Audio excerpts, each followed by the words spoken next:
Je vous propose que nous commencions l'examen de notre ordre du jour. Si vous en êtes d'accord, que nous désignions Sarah Kedimala. J'ai voulu, je vois trop le député en ce moment, j'ai failli faire la même blague que lui. Je vous propose qu'on désigne Sarah Kedimala comme secrétaire de séance, et si vous en êtes d'accord, qu'elle puisse faire l'appel. Vas-y Sarah. Oui. Donc Monsieur Langlois Nicolas, Monsieur Garot François, Madame Ridel Patricia, Monsieur Lefebvre François,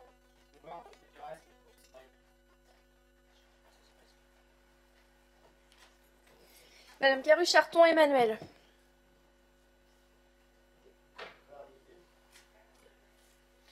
Monsieur Weiss Frédéric, Madame Buich Marilus, Monsieur Patrix Dominique, Madame Legrand Laetitia, Monsieur Carrel Patrick, Madame Sénécal Véronique, Monsieur Desmarais Luc, Madame Roussel Annette, Madame Amonique Brigitte,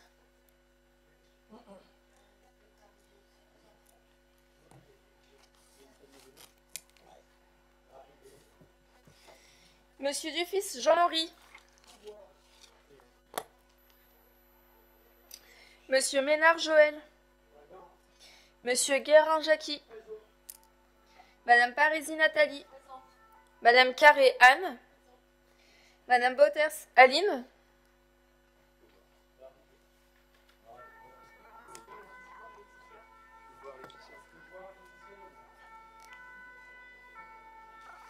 Monsieur Jumel Sébastien, Monsieur Bussy Florent, Madame Baudouin Panier Sandrine, Madame Roby Stéphanie, Monsieur Pajot Michael, Monsieur Lassire Jean-Marc, Monsieur Canu Aurélien, Madame Masson Pauline, présente. Madame Kedimala Sarah présente, Monsieur Gauthier André, Madame Ouvriani, Monsieur Lemaire Jean-Christophe, Monsieur Garçonnet Dominique,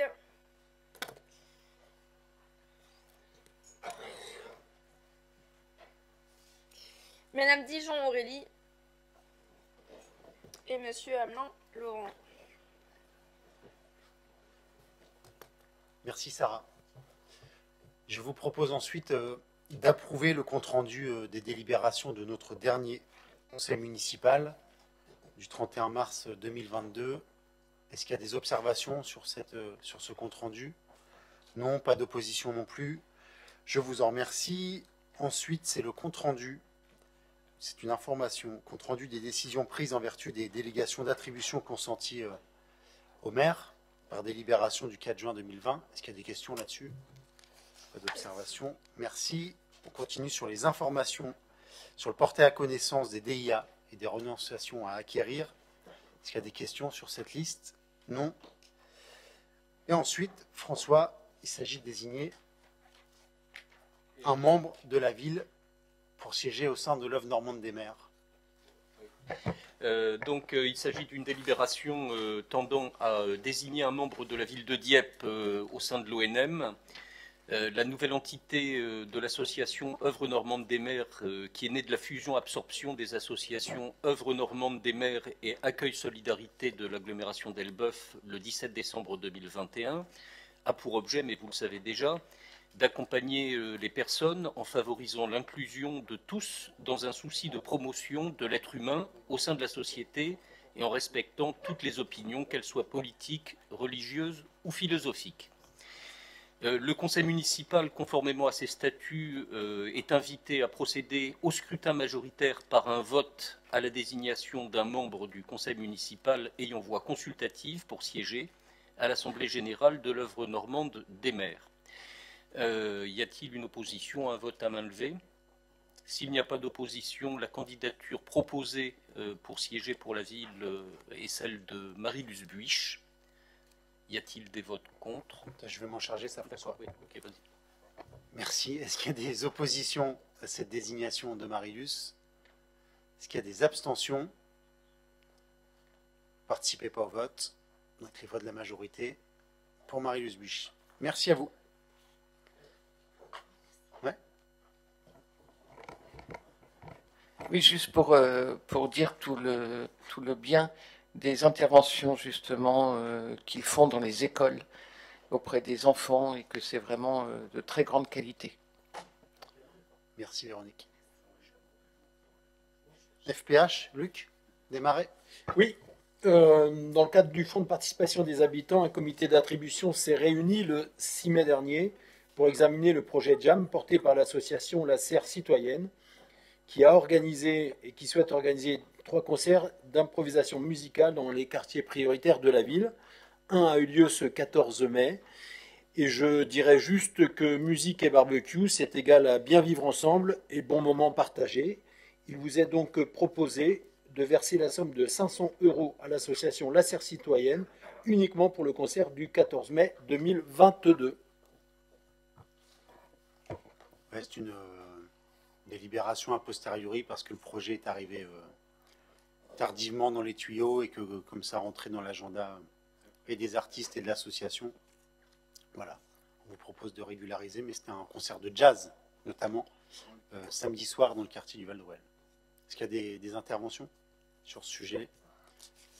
Pas d'opposition à ce projet, pas d'abstention, pas de non-participation au vote. Merci à vous, et puis bravo à l'association qui a organisé ce beau moment samedi dernier. François Guéron, ensuite, délibération numéro 7. Oui, il s'agit d'une délibération demandant au conseil municipal d'autoriser le maire à solliciter des aides financières, notamment de la région Normandie, du FEDER et tous autres moyens de subvention, et d'autoriser la signature de documents s'y rapportant. L'objet de cette recherche de subvention, c'est la requalification du chemin du Golfe, puisque la ville de Dieppe a lancé en 2020, dans le cadre du contrat de territoire 2017-2021, des études de maîtrise d'œuvre sur le chemin du Golfe, une des entrées majeures du quartier de Jeanval et donc de la ville de Dieppe. La route de Pourville, qui est un axe structurant en matière de mobilité douce, permet d'assurer la liaison entre la véloroute du littoral, la RD 75, et le quartier à dominante résidentielle de Jeanval. Le réaménagement du tronçon chemin du Golfe rue Léon Roger, qui accueille les cyclotouristes et les pratiquants de vélo, a été retenu comme projet lauréat de l'appel Vélo et mobilité active de l'ADEME, permettant ainsi une aide au financement des études. Il s'agit également d'un axe important pour les transports en commun. Dans ces conditions, des travaux d'aménagement et de requalification et de sécurisation sont nécessaires et ils ont été découpés en 3 tronçons.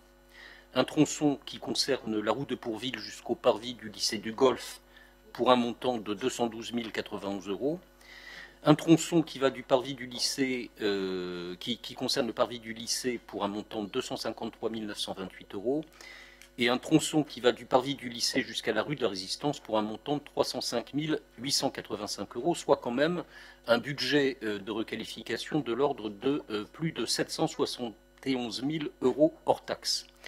Ce budget est important, il est nécessaire pour la ville, il est susceptible de recevoir différents concours financiers, dont celui du programme opérationnel FEDER 2021-2027, avec une enveloppe maximum potentielle de 60% du coût hors taxe du projet, soit une aide provisionnelle possible de l'ordre de 463 000 €.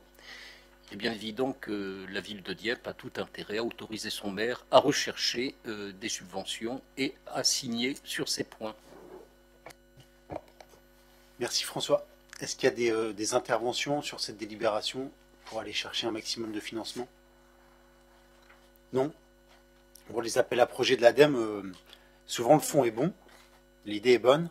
Après, dans l'accompagnement financier que ça déclenche, c'est moins souvent au rendez-vous. Là, si les fonds FEDER qui transitent par la région peuvent nous aider à requalifier l'ensemble de ce tronçon-là, de la ville, en préservant le côté nature qu'on a actuellement, en gérant davantage l'eau sur site pour limiter le risque de ruissellement sur le reste de la ville, et puis aussi pour sécuriser les cheminements piétons, vélos et voitures du coup, ce sera gagné pour tout le monde, donc il n'y a plus qu'à aller chercher l'argent. Pas d'opposition, pas d'abstention. Merci à vous. On continue François. Oui, il s'agit toujours d'une demande d'autorisation du conseil municipal pour que le maire sollicite et obtienne des subventions et les signe, notamment auprès de la région Normandie, du département de la Seine-Maritime, de l'agglomération Dieppe-Maritime, du FEDER et tous autres fonds susceptibles d'être actionnés.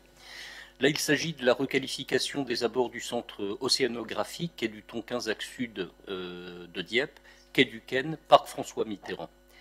Donc la ville de Dieppe et la communauté d'agglo Dieppe-Maritime ont lancé en 2020 des études pour l'aménagement d'un pôle d'échange multimodal et pour la requalification de ses abords. Et un groupement de commandes a été constitué à cet effet, dont Dieppe-Maritime est le coordonnateur. Les 4 secteurs de travaux identifiés dépendront d'un maître d'ouvrage différent. La ville de Dieppe assurera pour sa part le pilotage des travaux à réaliser sur les secteurs abords du centre océanographique, quai du Ken et parc François Mitterrand, pour ce qui la concerne. Cette zone, vous le savez, revêt un enjeu primordial pour asseoir la revitalisation du territoire dieppois, pour en faire un vrai pôle d'équilibre au niveau régional et pour en faire un nouveau pôle d'équilibre pour la ville-centre. À cette fin, les espaces publics de ces 3 secteurs seront requalifiés pour amplifier la mobilité avec la création d'un hub en centre de Dieppe avec les transports en commun, mais aussi des mobilités actives, favoriser le développement d'équipements phares, créer un lien fort entre cette zone et l'hypercentre pour renforcer la nature en ville, notamment en ouvrant le parc François Mitterrand sur le reste de la ville et pour créer de véritables parvis qualitatifs et verdoyants, et enfin pour améliorer et embellir l'entrée de ville. Donc vaste programme, la ville de Dieppe respecte les engagements qui ont été pris à l'occasion de la campagne municipale. Nous avançons. Ces travaux sont découpés en 3 secteurs selon les priorités suivantes en termes de réalisation. Secteur 1, abord du centre océanographique, c'est-à-dire quai du Tonquin, ZAC Dieppe Sud, pour un montant de 3 180 000 euros. Le secteur 2, quai du Ken, pour un montant de 1 900 000 euros. Et le secteur 3, parc François Mitterrand, pour un montant de 2 600 000 euros. Soit un total programmé de 7 682 000 euros, susceptibles d'être éligibles au financement que nous demandons au conseil municipal d'autoriser le maire à rechercher et à signer. Merci François. S'intègre dans le même dispositif que la délibération précédente et la suivante sur les fonds FEDER à aller chercher là, avec les opportunités qui se présentent. Et ça, je regarde Dominique Patrick en disant ça, mais c'est Aurélien Végnant qui travaille là-dessus à l'échelle de l'agglomération et pour le pays, puisque ça a été mutualisé, et qui nous a alertés sur ces possibles financements. Des questions sur ces délibérations?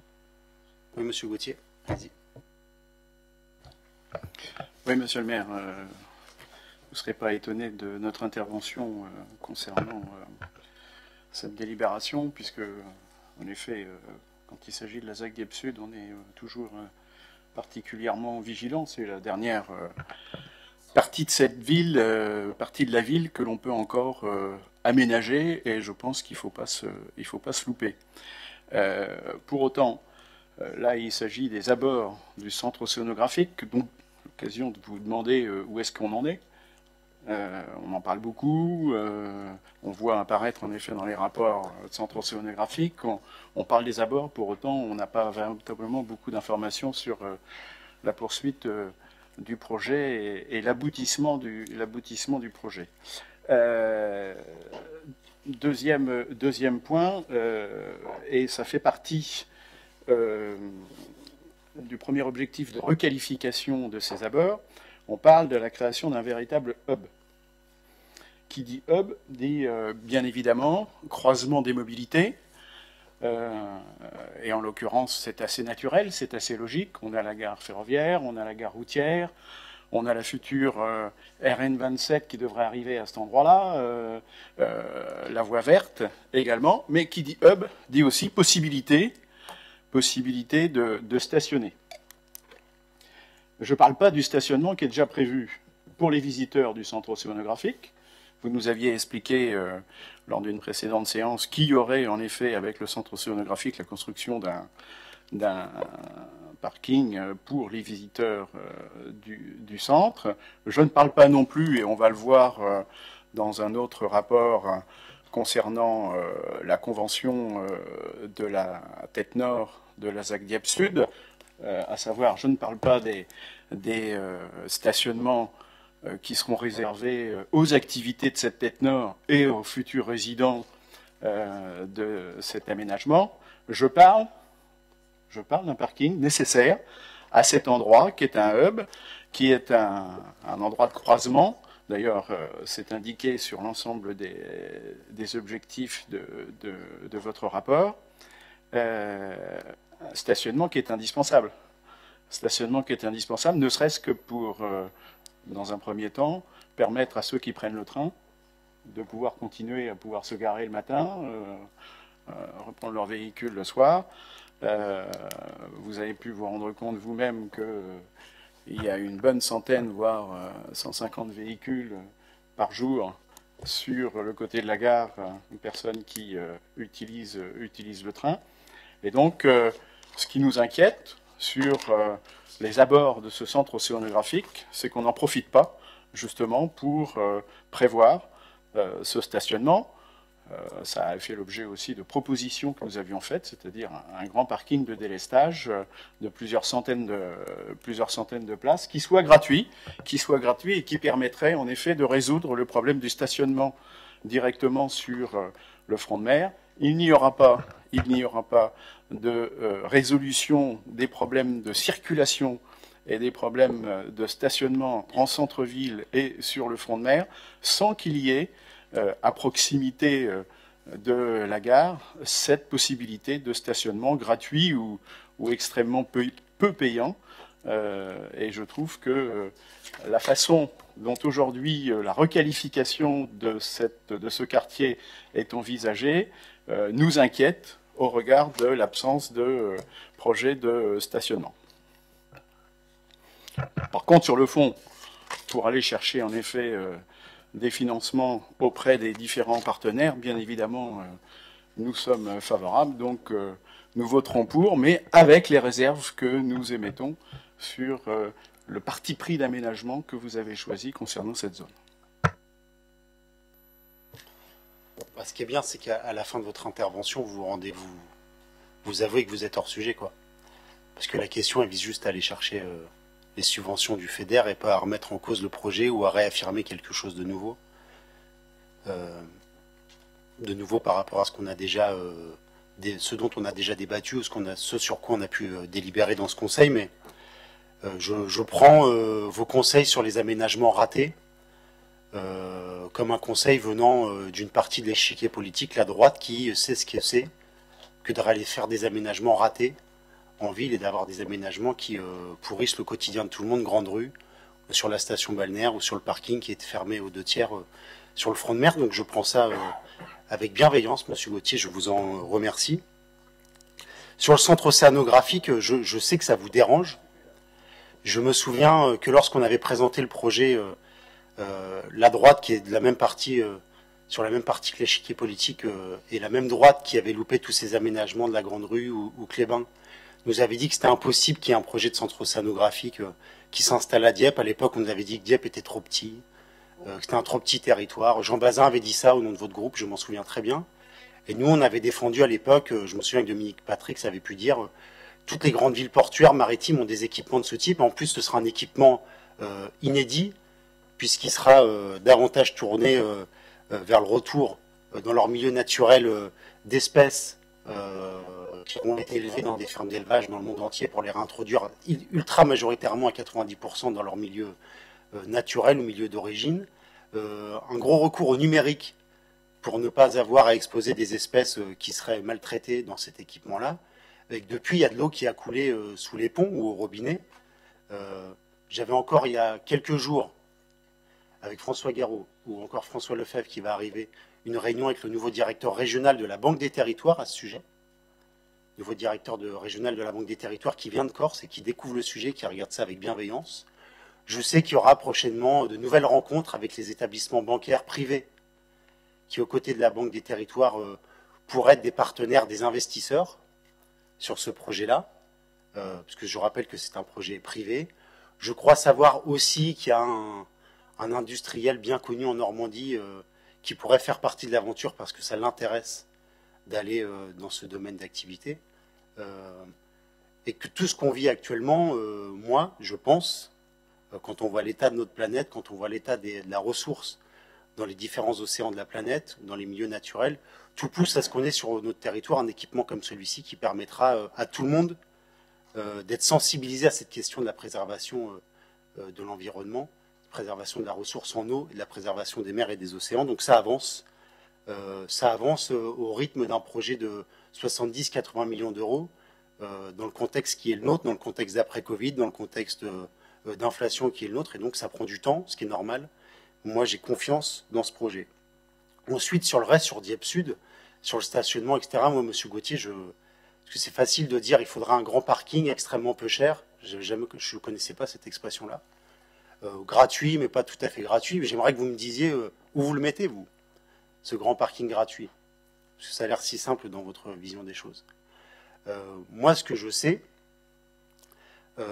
c'est que le travail qu'on a engagé avec l'agglomération, sur ce projet-là, sur ces études-là, le travail qu'on engage dans le cadre de l'EPR aussi, parce que moi je ne mets pas ce gros projet pour le territoire à l'extérieur de ces réflexions-là, de ces réflexions stratégiques. Moi je souhaite et nous souhaitons que cet espace-là soit aussi un hub pour celles et ceux qui iront travailler sur l'EPR. Puisque les trains arrivent là, puisque de nombreux bus du territoire habitent là, puisque quand on parle de mobilité, moi je pense aussi au transport collectif et au transport collectif à développer, et que l'EPR doit être une occasion de développer les transports collectifs et les transports publics sur notre territoire pour relier l'agglomération aux différentes Comcom et jusqu'aux villes-sœurs du Tréport. Et que quand on parle de hub, moi je pense qu'on pourrait créer des hubs de transport collectif avec des axes principaux entre Dieppe et le Tréport, entre Dieppe, Saint-Nicolas et Anvermeux, entre Dieppe et Petit-Caux, pour permettre à un maximum de monde, de salariés de ce chantier, ou même de salariés du territoire, d'utiliser davantage les transports collectifs que les transports individuels que peuvent être la voiture. Et après, quand on n'a pas le choix, quand on ne le veut pas, on continue à prendre la voiture. Et que la réflexion sur ce parking, puisque les parkings, ça fait partie des éléments de réflexion liés à l'EPR, peut-être qu'à côté de la gare, on pourrait imaginer un grand parking qui pourrait être financé par plusieurs parties prenantes. Mais tout ça, ça dépend aussi de la confirmation ou non de l'EPR par le président de la République officiellement, et pour que l'État s'y engage, mais que tout ça, on l'a en tête. Après, sur les besoins en stationnement, vous le savez, vous l'avez dit, il y aura un parking non loin du centre océanographique qui pourra être mutualisé. Il y a le parking de l'hôtel de ville qui peut encore monter en charge. Il y aura le parking sur Dieppe Sud, on en reparlera un peu plus tard, qui sera lié aux activités de Dieppe Sud, à la surface commerciale de Dieppe Sud, mais qui pourra aussi être mutualisé. Et moi, après, un grand parking gratuit, moi, je ne suis pas favorable à ça. Parce que ça voudrait dire qu'une nouvelle fois, c'est le contribuable diepois qui paye le parking pour toutes celles et ceux qui viennent sur le territoire. Moi, je préfère que le parking soit payé par celui qui l'utilise. Qu'il habite l'agglomération, qu'il habite à l'extérieur de l'agglomération, qu'il soit touriste, et qui paye son stationnement comme tous les diepois le font. Parce que sinon, c'est pas juste. Donc voilà, ça c'est un parti pris d'aménagement. Moi, le grand parking gratuit pour tous ceux qui viennent de l'extérieur, je trouve que c'est pas juste. Donc voilà où nous en sommes des réflexions. Et maintenant, je soumets au vote cette délibération pour aller chercher un maximum de financement. Non, c'est bon, Monsieur Gauthier. Vous aurez l'occasion d'en reparler de Dieppe Sud. Il y a d'autres délibérations. Je vous propose qu'on passe au vote cette délibération pour aller chercher, si possible, ces plus de 4 millions d'euros de fonds européens. Donc, qui est favorable à cette délibération? Merci. Qui s'y oppose? Qui s'abstient? Qui ne participe pas au vote? Merci à vous. Délibération suivante. Frédéric Lanoff. Oui, merci de me donner la parole. Il s'agit justement, encore une fois, d'une demande de subvention pour aller dépolluer des parcelles, et notamment les parcelles Océanis oui, de la ZAC Dieppe Sud. Donc, le quartier de la gare, de la ville de Dieppe est en pleine mutation et s'inscrit comme un futur quartier attractif garant de la revitalisation du bassin diepois. On vient d'en parler. En 1999, la ville a décidé de créer une zone d'aménagement concerté dénommée Dieppe Sud, qu'elle gère aujourd'hui en régie. La ZAC a pour objet la requalification et la redynamisation d'un espace de 39 hectares jouxtant au sud-ouest les bassins portuaires et se trouvant à proximité immédiate du centre-ville, en vue d'y réaliser un nouveau quartier avec une programmation s'affirmant par une mixité fonctionnelle forte comprenant des logements, des commerces, des équipements, de l'hébergement hôtelier, etc. Sur cette zone, 3 parcelles dites Océanis d'une contenance de 6170 m², importantes pour le développement du projet, doivent faire l'objet d'une dépollution préalable. Le prix de la dépollution est estimé à 246 800 € hors taxe, à environ donc 40 € du mètre carré. Et donc ce projet est une fois de plus, et encore, on peut imaginer des subventions de la part du FEDER, et que celui-ci abonde à hauteur de 148 000 € et 80 €, pardon, le coût de la dépollution. Dire quand même que c'est vrai que moi, encore une fois, je voudrais souligner le travail des services qui vont aller chercher des subventions au niveau du FEDER, de l'ADEME, du département, de la région, de l'État, des C2E. Il y a beaucoup d'ingénierie financière aujourd'hui dans cette collectivité et à l'agglomération des Maritimes pour aller chercher cette subvention. C'est vrai qu'on pourrait plaider pour un guichet unique pour la question pour ces travaux-là, mais voilà, moi je voulais souligner le travail des agents sur cette question-là. Et donc il est proposé au conseil municipal de solliciter des aides financières éventuelles, région donc, Normandie, FEDER et autres, et d'autoriser la signature de tout document à cet effet. Merci Frédéric. Des questions sur cette délibération? Monsieur Gauthier, allez-y.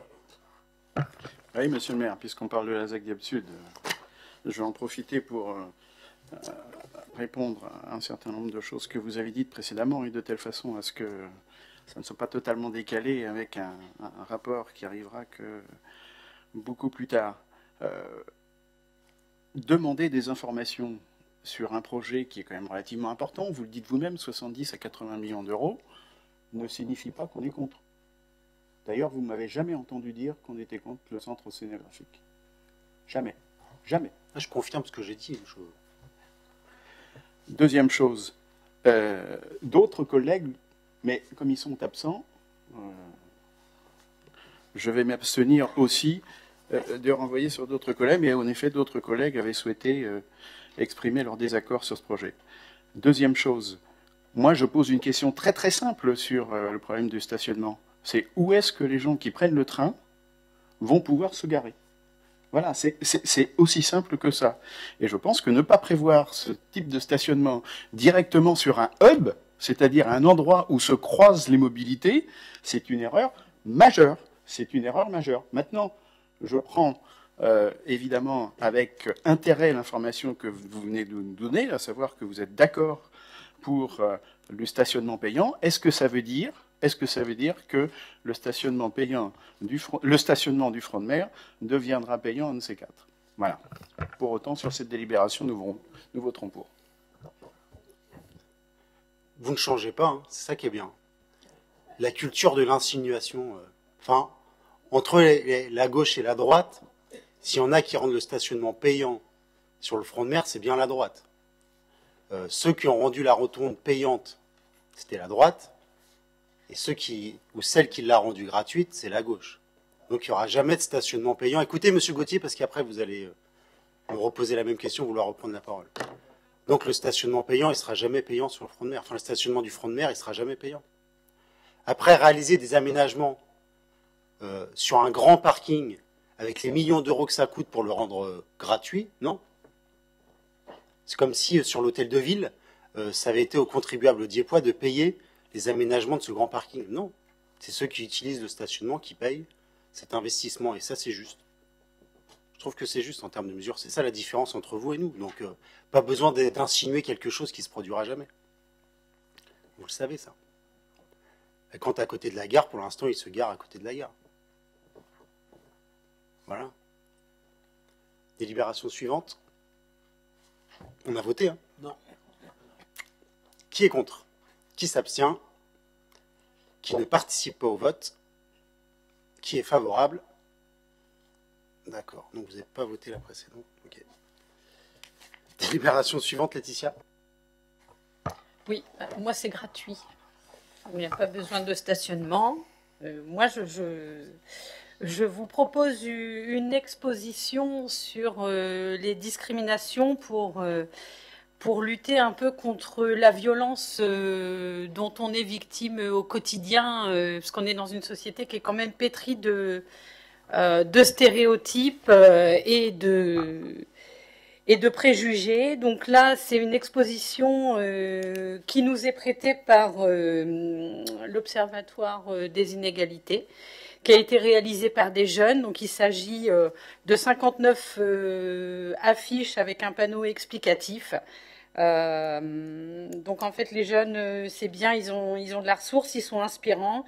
En dénonçant les injustices de cette société, ils sensibilisent de façon pertinente le plus grand nombre, aussi bien sur le handicap que sur les précarités, que sur le modèle sociétal, la grossophobie ou l'homophobie, etc.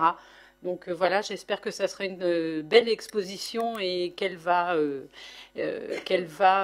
résonner un peu dans la population et pas que auprès des jeunes. Et elle aura lieu à partir du 27 février au 10 mars, puisque le 1er mars, c'est la journée zéro discrimination, et ça sera en préfiguration donc, de l'exposition des actions du mois de mars au féminin. Merci Laetitia. Il est donc proposé de valider cette action, d'autoriser la signature de la convention de prêt avec l'Observatoire des inégalités qui nous le prête gracieusement. Merci Laetitia. Des questions, des interventions sur cette délibération? Pas d'opposition, pas d'abstention. Merci. Emmanuel, pour le règlement. Oui, merci. Il s'agit d'adopter le règlement intérieur des activités péri- et extrascolaires pour l'année scolaire 2022-2023. Donc le précédent règlement de ces activités prend fin au 31 août 2022. Et il est donc proposé d'adopter ce règlement intérieur qui sera applicable pour l'année scolaire 2022-2023. Donc ça concerne les différents temps de l'enfant, les différents temps d'accueil périscolaire, qui sont les accueils du matin et du soir, la restauration scolaire, et les accueils extrascolaires du mercredi et pendant les vacances, sur la base d'un projet éducatif et pédagogique afin de proposer aux enfants un accueil de qualité qui répond aux besoins de garde et qui assure un rôle éducatif tout en veillant à la mise en œuvre des conditions d'encadrement, des conditions matérielles les plus adaptées et dans le respect de la réglementation en vigueur. Donc c'est un règlement important puisqu'il prend en charge de nombreux enfants. Nous avons 2500 enfants scolarisés sur nos écoles et on offre aux familles justement sur toutes les écoles des modes de garde pour le matin, pour le soir. Le temps du midi est largement fréquenté par les enfants. Nous avons beaucoup d'enfants inscrits dans nos restaurants scolaires avec des repas de qualité qui sont servis aux enfants. Et je tiens à souligner aussi le travail des animateurs au quotidien auprès des enfants, des animateurs qu'on a déprécarisés, des animateurs qui font un travail exemplaire, je dirais. C'est bien de les mettre en avant, de les mettre en valeur, parce qu'ils font, on le voit, on l'a vu hier au carnaval des enfants, on le voit le midi quand on y déjeune avec le maire, que nos animateurs encadrent les enfants avec de nombreuses activités proposées, ainsi que tous les agents, d'ailleurs, qui gravitent autour de l'enfant. Pour ces temps périscolaires, on a à peu près 200 agents qui prennent en charge les enfants. Donc on tient quand même à souligner ce travail important qui est mené tous les jours auprès de nos enfants scolarisés à Dieppe. Et en ce moment, on travaille sur le projet éducatif local. On a eu des groupes de travail qui nous a permis ça va être présenté prochainement sur le projet éducatif municipal pour ensuite ouvrir la réflexion sur un projet éducatif local. L'éducation, ça se travaille constamment et on doit constamment le remettre en question. Merci Emmanuel. Non, ça ne fonctionne pas, Dominique. On y mange très bien dans nos cantines. Après, je me suis fait avoir à midi parce que c'était chou-fleur. Et bon, c'est pas ce que je préfère. C'est bon, oui, j'ai vu que tu avais aimé, toi. Est-ce qu'il y a des interventions, des observations sur cette délibération, sur ce règlement? Et je confirme vraiment ce qu'a dit Emmanuel pour nos restaurants scolaires. Et avec des agents villes, il y a les animateurs, les animatrices, puis aussi les agents villes qui servent, qui entretiennent nos écoles, qui prennent de plus en plus d'initiatives, qui mettent de la musique. Ce midi, ça dansait. Enfin voilà, c'est vraiment un moment de plaisir pour les enfants sur le temps du midi. Et ça, c'est agréable parce qu'on leur fait confiance aux agents municipaux. Donc pas d'opposition. Merci à vous. Délibération 12, Véronique. Ça y est. Donc la délibération suivante, c'est un ajout de tarif à la boutique du musée. Juste pour rappel, en 2021, le chiffre d'affaires de la boutique était quand même de 28 542 €. C'est la preuve qu'elle fonctionne bien. C'était Virginie Patrick qui avait lancé ce développement. Et maintenant, c'est Roselyne Fouque qui continue ardemment à développer la boutique. Donc là, en fait, c'est pour ajouter une médaille du souvenir du château et un catalogue d'expositions relatif à l'exposition de M. Burtynsky, qui aura lieu, voilà, ce grand artiste canadien, qui aura lieu là, cette année.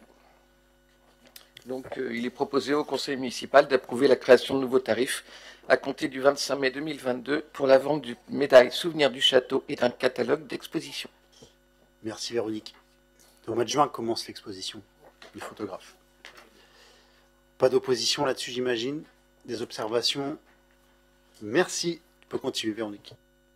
Alors, la délibération suivante. Alors, c'est toujours dans la continuité de notre politique culturelle pour tous et avec des projets participatifs, Heure les murs.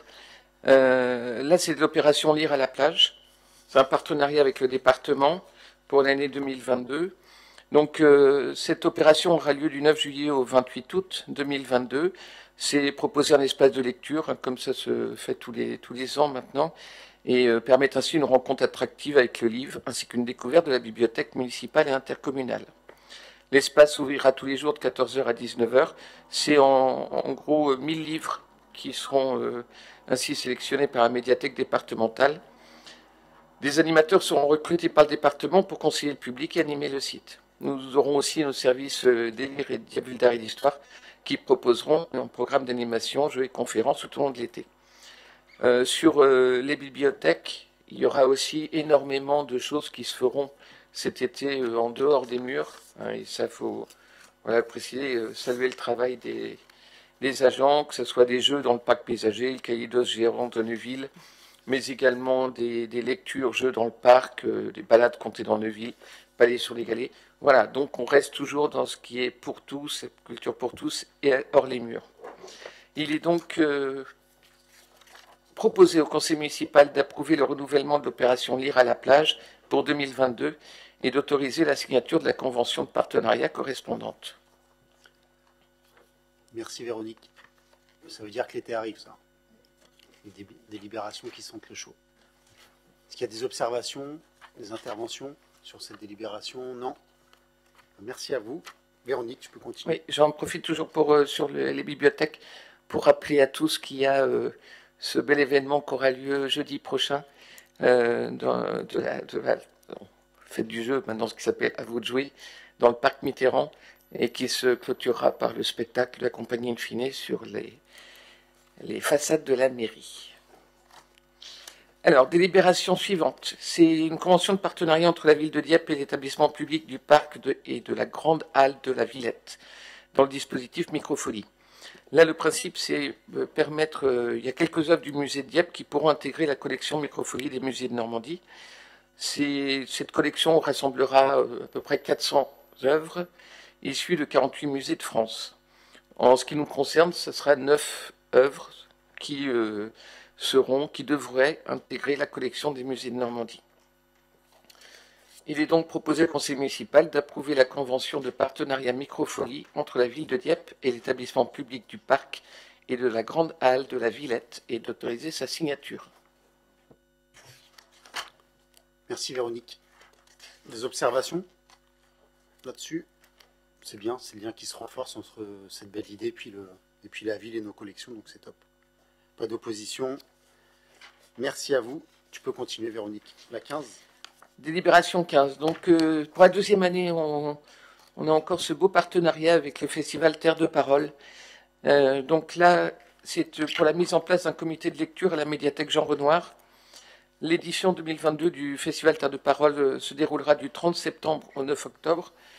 Le prix Première Parole mettra à l'honneur des premiers romans francophones publiés en 2021 et 2022.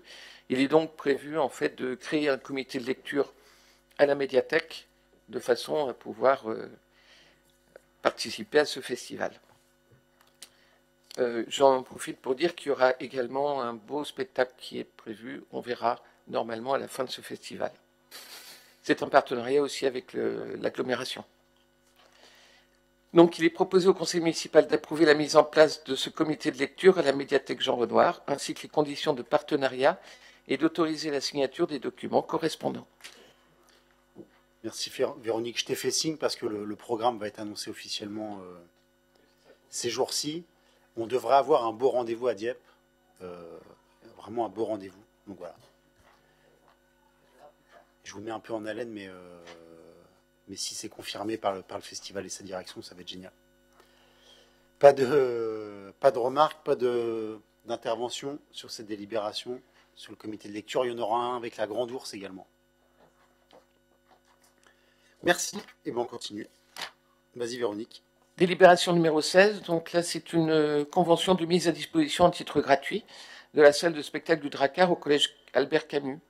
Le collège prévoit un projet musical qu'il devrait présenter aux familles, aux parents d'élèves, le vendredi 24 juin 2022. Donc en fait, c'est pour leur permettre d'avoir accès à la salle du Drakkar du lundi 20 au vendredi 24 juin. Donc afin de soutenir ce projet éducatif, il est proposé au conseil municipal d'approuver la mise à disposition gratuite de la salle de spectacle du Drakkar dans ce cadre au profit du collège Albert Camus et d'autoriser la signature de la convention correspondante. Merci Véronique. Pas de remarques, pas d'opposition. Merci. Dominique. Patrick, pour le code d'Albâtre. Je vais m'approcher peut-être pas. Cette délibération concerne la convention de mise à disposition d'exploitation du canot Côte d'Albâtre entre la ville de Dieppe et l'association La Dieppoise. Alors, je dirais, après avoir traversé de nombreuses tempêtes, ce canot, dont la ville de Dieppe en est le propriétaire depuis l'année 2000, classé Bourset-Malais, nom de son gréement sous voile, symbole historique de la pêche dieppoise, va enfin bientôt retrouver son port d'attache, celui de Dieppe. Ces travaux de restauration comprennent principalement la partie bois, toute la charpente de marine et la propulsion, voile et moteur. Ils sont en cours d'exécution au chantier naval Bernard de Saint-Valaou et se termineront vers la fin juin. Il est évident que ce projet de restauration du Côte d'Albâtre n'a pu se faire que grâce à des soutiens financiers. Alors, on peut remercier la Direction régionale des affaires culturelles, la région, le département, la Fondation du patrimoine qui met tout en œuvre pour collecter des dons auprès des différents mécènes, la Régie dieppoise des activités portuaires, Port de Normandie qui nous offre la gratuité d'un anneau d'amarrage au bassin du Ken et d'un pied local sous la marée pour la logistique. Le classement de ce bateau au monument historique permet cette gratuité. Et je n'oublie pas la ville de Dieppe et ses services qui ont été la cheville ouvrière du projet de restauration de ce patrimoine maritime. N'oublions pas que l'innovation de ce projet de restauration est que nous avons eu la possibilité d'équiper ce navire d'une motorisation électrique, car le moteur thermique qui équipait le navire auparavant n'était pas classé. Au regard de tous les soutiens que nous avons eus pour ce projet, le patrimoine maritime dans notre cité du Ken ne se conjugue pas au passé, mais bien au présent et au futur. Et nous avons eu raison d'être persévérants sur ce projet. Et après, que va-t-il se passer une fois que le Côte d'Albâtre, aborant avec fierté son grand pavois le long d'un ponton au bassin du Ken, eh bien, avant que ce bateau devienne un bout de bois mort agonisant le long d'un ponton dans nos bassins, pour éviter cela, son avenir. À cet effet, la ville de Dieppe a établi une convention avec l'association La Dieppoise qui a en charge son exploitation et son entretien.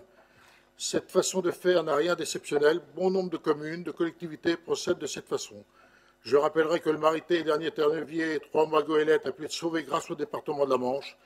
À ce jour, il fait la fierté des quais Grandvillers. Son exploitation se fait au travers d'un groupement d'intérêt public qui réunit plusieurs communes. Le bateau, le Riguel, un navire semblable au Côte d'Albat est exploité grâce à une convention entre la commune de Binic et l'association Étoile de Binic. Créée en 2018, l'association La Dieppoise a pour objectif principal la sauvegarde et le rayonnement du patrimoine maritime dieppois. Je tiens à préciser que l'association La Dieppoise n'a pas été uniquement créée pour l'exploitation du Côte d'Albat, mais aussi pour d'autres projets dont nous laissons le soin de les présenter au moment voulu. En ce qui concerne l'exploitation du Côte d'Albat, l'association devra en assurer son entretien et sa valorisation. Ce bateau, au travers de différents événements nautiques, doit être un ambassadeur du territoire dieppois. Cette convention mentionne les droits et devoirs de chacune des parties. Ces missions, autres que celles d'exploiter le navire, seront de tisser des liens avec différentes structures culturelles, châteaux-musées, des villes d'art et d'histoire, développer le volet connaissances avec les écoles, l'action touristique en partenariat avec l'Office du tourisme. Pour cela, la ville de Dieppe versera annuellement à l'association la somme de 5 000 € pour l'exploitation du canot. Pour les années 2023-2024, ce versement pourra se poursuivre sur des années supplémentaires. Considérant la nécessité de définir les modalités de mise à disposition et d'exploitation du canot Côte d'Albat, l'avis de la commission numéro 2 du 10 mai 2022, il est proposé au conseil municipal d'approuver la mise à disposition et d'exploitation du Côte d'Albat par l'association La Dieppoise du 1er juin 2022 au 31 mai 2024, d'autoriser Monsieur le maire à signer la convention de mise à disposition, ses rapportants ainsi que les documents correspondants. Et un petit message personnel. N'oubliez pas, le 4 et 5 juin, la fête de la mer. Vous êtes tous invités à venir nombreux. Et c'est un message personnel, puisque c'est toi qui organises tout seul, c'est ça? Ah, Tu nous invites à une fête personnelle, quoi. bah, non, mais c'est pas question de ça, mais bon, voilà. Pas d'accord. C'est la fête de la mer. C'est la fête de la mer. C'est la fête de ta mère. Dimanche, c'est la fête des mers. Vous apporterez une reconnaissance à la communauté maritime. Cette manifestation fait partie, cette manifestation nautique fait partie aussi de notre patrimoine maritime. N'oubliez pas. Merci Dominique. On aurait aimé que le bateau soit disponible pour les fêtes de la mer, mais voilà, la vraie vie du chantier, on a décidé autrement, le bois n'est pas sec. Je ne reviens pas sur les débats qu'on avait eus quand on avait pris cette décision-là en conseil municipal. Je ne répète rien de ce qui a été dit, tout le monde s'en souvient, mais ça montre que la confiance qu'on avait eue dans la proposition de Dominique Patrix, de l'association aussi La Dieppoise, de partir sur un nouveau projet, cette idée était la bonne et que ça va fonctionner. Pas d'opposition. D'abord, il y a des remarques, des interventions, des questions sur ces délibérations. Non, pas d'opposition, pas d'abstention. Merci à vous et longue vie au Côte d'Albat. On continue. C'est Joël? C'est toi, hein? Merci. Donc, c'est une prise d'acte en cas d'insuffisance d'absence de paiement. L'usager est redevable d'un forfait de post-stationnement qui peut être contesté. La personne doit ainsi déposer un recours administratif préalable obligatoire, qu'on appelle le RAPO, dans le mois qui suit l'émission du forfait post-stationnement. La collectivité dispose d'un mois pour traiter ce fameux RAPO. L'absence de réponse vaut rejet. Dans le cas contraire, le requérant a un mois supplémentaire pour saisir la juridiction administrative spécialisée. Chaque année, un rapport d'exploitation doit être présenté afin de reprendre l'ensemble de ces éléments. En 2021, 9 977 forfaits post-stationnement ont été relevés. 175 ont fait l'objet d'un rapport administratif, soit 1,75%. 124 ont été admis, soit 70,1%. Il est proposé au conseil municipal de prendre acte du rapport annuel 2021. Merci Joël. Est-ce qu'il y a des questions sur le RAPO? Des interventions sur le RAPO? Merci, c'est une prise d'acte, donc il y a pas... Le rapport suivant, Joël, sur le FPS. Toujours pareil, forfait post-stationnement. La ville peut reverser une part des recettes issues du forfait post-stationnement à Dieppe-Maritime. Le montant de la recette perçue par la commune est estimé à 200 000 € en 2022. Le montant de déduction fait des coûts relatifs à la mise en œuvre des forfaits post-stationnement s'élève en 2022 à 102 700 €. Ce produit a pour finalité de financer les opérations destinées à améliorer les transports collectifs ou respectueux de l'environnement et à la circulation routière, dans le respect des orientations inscrites dans le plan de déplacement urbain. Il est proposé pour 2022 le reversement à Dieppe-Maritime de la somme de 27 000 € afin de financer l'aménagement de la gare routière, le local Dieppe-Mode, aménagement sécuritaire, et de permettre la promotion des mobilités douces et solidaires, vélo et covoiturage. Il est proposé au conseil municipal d'approuver ce projet et d'autoriser la signature de la convention correspondante. Merci Joël. Est-ce qu'il y a des questions sur le FPS, des interventions? Est-ce qu'il y a des... Je lis. Approuvé, donc c'est pas une prise d'acte. Est-ce qu'il y a des oppositions, des abstentions? Non. Ben, merci à vous. On change de domaine. Luc? Merci. Délibération numéro 20.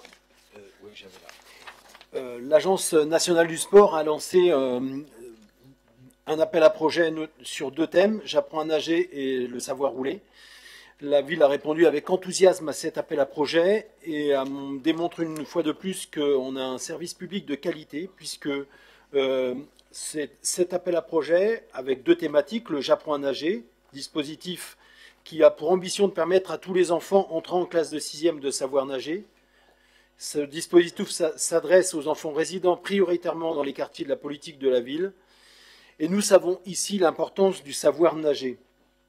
Bien évidemment, ces dispositifs ont lieu pendant les vacances scolaires et aussi pendant les temps périscolaires. Deuxième thème, c'est le développement du savoir rouler à vélo. Savoir rouler à vélo et qui a pour but de permettre aux enfants d'acquérir, avant leur entrée au collège, les bons réflexes pour circuler en autonomie, en sécurité, tout en les sensibilisant aux enjeux du développement durable et à la mobilité active, et on espère bien qu'ils deviendront des futurs cyclistes de la ville de Dieppe. Il est donc proposé, etc., etc. Merci Luc. C'est bien comme ça. Est-ce qu'il y a des questions, des interventions? Oui, M. Gauthier, allez-y. Oui, monsieur le maire, juste une petite interrogation. Le dispositif s'adresse aux enfants résidant prioritairement dans les quartiers politiques de la ville. Ça veut dire que potentiellement, il y a possibilité d'élargir à l'ensemble des enfants de la ville. Par définition. D'accord. On n'a jamais refusé l'accès à nos activités, hein, donc quel que soit le quartier. Là, c'est prioritairement, mais voilà. Mais on pourrait même élargir ça au créneau qu'on ouvre pour le foyer du Ken, par exemple. Où les éducateurs du foyer du Ken emmènent les gamins des quartiers. Je ne l'ai pas dit, j'aurais dû le dire, mais le foyer du Ken vient avec des enfants qui sont identifiés, avec lesquels ils viennent. Mais ils viennent toute l'année. Il n'y a pas d'opposition. C'est de beaux projets, ça. Merci à vous. On continue. Luc, toujours? Oui, avenant à la convention tripartite d'utilisation des équipements sportifs de la ville par les élèves des collèges. La ville de Dieppe met ses équipements sportifs à disposition des collèges pour l'enseignement de l'éducation physique et sportive. Cette utilisation est régie depuis 2001 par une convention tripartite entre la ville, le conseil départemental et les collèges. La présente convention concerne uniquement les gymnases et salles de sport. Les heures du NSS ne sont pas prises en compte. La convention tripartite pluriannuelle pour les années scolaires 21 à 2024 fixait la participation du département à 11,42 € par heure d'utilisation d'un équipement par une ou plusieurs classes. Souhaitant renforcer son soutien financier aux communes du territoire, l'Assemblée départementale, lors de sa séance du 10 mars 2022, a décidé de porter le taux horaire d'utilisation à 12 €. Il est donc proposé au conseil municipal d'autoriser la signature de cet avenant. Merci Luc. Puis comme on est sympa, on n'a pas inscrit dans la délib qu'il a fallu beaucoup insister en assemblée départementale pour que ça soit réévalué, mais c'est bien. Comme quoi, le fait que le maire de Dieppe rentre à l'assemblée départementale, ça aide un peu. Des remarques, des questions sur cette délibération? Merci à vous. On continue alors. Oui, école Paul Langevin, convention d'utilisation du gymnase du collège Albert Camus. En raison de l'inaccessibilité du gymnase Robert Vin durant les travaux de réhabilitation du site, la ville a sollicité le département de Seine-Maritime afin d'obtenir une mise à disposition de créneaux spécifiques pour l'école Paul Langevin au sein du gymnase du collège Albert Camus à raison d'un après-midi par semaine lors des mardis de 14 h à 16 h 30. Cette mise à disposition permettra d'assurer la continuité de la pratique de l'EPS pour les élèves de l'école élémentaire Paul Langevin. Afin de formaliser cet accord, il est proposé au conseil municipal d'autoriser la signature de la convention tripartite. Tu peux présenter la suivante, non? Comme ça, on fera... Convention d'utilisation du gymnase Albert Camus par les associations sportives. En raison également de la restructuration du gymnase Robert Vin, etc., etc. En contrepartie, la ville de Dieppe s'engage à assurer la présence d'un agent en charge de la surveillance et de l'entretien des parties communes. Et afin de fixer les conditions d'utilisation du gymnase Albert Camus, il est donc proposé au conseil municipal d'autoriser la signature de la convention tripartite. Merci Luc. Comme c'est la même chose, oui, allez-y André Gauthier. Oui, monsieur le maire. Dans un cas, c'est payant pour l'utilisation, 12 € d'ailleurs. Merci au département d'avoir réévalué. Et dans l'autre cas, c'est mise à disposition gratuite. Voilà, le département est bien sympathique. Non, mais c'est une boutade. Non, mais en fait, non, mais c'est parce que vous comparez deux choses qui ne le sont pas. Ils ne sont pas comparables tout à fait, non, mais comme elles sont l'une à côté de l'autre. Parce que quand le département, quand les collégiens viennent dans les équipements ville, la ville assure la surveillance, assure l'entretien, d'où la facturation, oui, mais c'est pas la même chose. Et là, l'inverse, mais en plus, ça me va bien comme ça. Quand les associations soutenues par la ville vont dans l'équipement départemental, c'est la ville qui assure la surveillance et l'entretien après. Donc le coût, il est surtout sur le personnel. Donc voilà. Je vous propose qu'on passe les deux au vote. On vote en même temps, mais les deux différemment. Enfin, les deux en même temps, vous m'avez compris. Pas d'opposition, pas d'abstention. Myriam Collange n'a rien entendu. Et on y va. On passe à la délibération suivante, Luc. 24. Demande de financement des équipements sportifs de la coulée verte du projet Bel Air au titre des crédits régionaux 2022 du programme des équipements sportifs et de proximité de l'Agence nationale du sport. Dans le cadre de la programmation en rue 2, le réaménagement des espaces publics du secteur Bel Air à Neuville prévoit de poursuivre le désenclavement du quartier, l'amélioration de l'attractivité des équipements, du confort, des logements et du cadre de vie des habitants, avec notamment la requalification des espaces publics et résidentiels du quartier. La fameuse coulée verte est un des éléments structurants de cet aménagement. Elle prend place au centre du quartier, tel un parc urbain linéaire constitué d'une grande allée piétonne structurante et d'espaces publics de rencontres, de convivialité et de loisirs. 4 séquences composent la coulée verte. Les abords du gymnase Robert Vin, au nord de la rue Albert Lamotte, les espaces ludiques, sportifs et intergénérationnels avec la résidence de personnes âgées juste à côté. Au sud de la rue Albert Lamotte, l'espace de convivialité, de rencontres et de jeux. Et enfin, la liaison de la rue de la Victoire et de l'avenue de la République, ce qui nous permettra de descendre joyeusement depuis le gymnase tranquillement pour aller prendre le bus avenue de la République et de descendre en centre-ville. Il est donc proposé au conseil municipal d'approuver les demandes de financement présentées, etc. Je dois dire que quand même, c'est un lieu, je pense en tout cas, qui va être un beau lieu de vie une fois que tout le monde se le sera accaparé. Je pense que ça va être un bel endroit et un beau lieu de passage et de promenade. Bon, il y a encore un peu de temps pour la réalisation parce qu'on va suivre les travaux et l'évolution des travaux, l'avancée des travaux de Sodinov sur les immeubles Bel Air, pour ne pas avoir à revenir à chaque fois sur un secteur en travaux. Donc on va avancer en même temps que Sodinov. Et puis on avait une assemblée générale, Luc, on y était ensemble, du Duc Omnisport cette semaine. On a parlé du label Dieppe Terre de Jeux 2024. Et je crois vraiment, moi, que la plus belle trace qu'on puisse laisser pour ce label Terre de Jeux 2024 et du passage des Jeux Olympiques en France, à Paris, dans d'autres villes, notamment à Marseille pour la voile par exemple, ça va être tous ces équipements sportifs ouverts à tout le monde qui vont permettre la pratique du plus grand nombre et en plus la pratique intergénérationnelle, parce que le but c'est que comme l'a dit Luc, les aînés de la résidence autonomie ou du logis senior, Madeleine, rencontrent les enfants ou les habitants du quartier qui viendront soit pique-niquer, soit faire du sport. Parce que pour nous, le sport, c'est avant tout ça, quoi. Mais il y a encore quelques mois et au moins 2 ans avant que tout soit fait. C'est ça. On est là. Pas d'opposition, j'imagine, sur le fait d'aller chercher l'argent. Pas d'abstention. Merci. Et là, on passe le ballon à notre rugbyman, Joël Ménard. Oh, quoique, pourquoi pas, hein, il suffit de courir vite, hein, c'est tout. Hein. Ils n'ont pas tous le nez cassé. Hein. La ville de Dieppe accueille cette année les championnats de France de rugby des sapeurs-pompiers sur les pelouses de la plage de Dieppe. Les jeudi 9, vendredi 10 et samedi 11 juin prochain. 4 terrains aux normes de la Fédération française de rugby seront installés durant la compétition. Une quarantaine d'équipes avec plus de 1000 participants sont attendues. 100 bénévoles seront en charge du bon déroulement de l'événement. La ville de Dieppe souhaite apporter son aide à l'organisation de cette manifestation par la mise à disposition des pelouses de la plage et de la salle des congrès à titre gracieux. Le prêt de matériel logistique, stand, table, chaises, la location d'une tribune de 500 places sur le terrain d'honneur, le traçage des 4 terrains, l'animation d'ateliers sportifs avec une structure gonflable. Avant de vous proposer de passer au vote, monsieur le maire, est-ce que vous m'autorisez à développer un peu plus cette belle manifestation? Merci. Donc encore un grand événement à Dieppe. Après la fête des fleurs, la braderie du Pollet, le championnat de France de jet, le rallye de Dieppe, les 1000 alpines, voilà les championnats de France de rugby des sapeurs-pompiers. Je dis les championnats parce qu'en fait il va y avoir 3 divisions et un champion par division. Très bel événement encore avec 42 équipes, plus de 1000 participants, 100 bénévoles comme je vous l'ai dit, sans compter leurs familles. Ce championnat a la particularité de ne pas se dérouler sur des enceintes sportives, mais au centre d'une ville.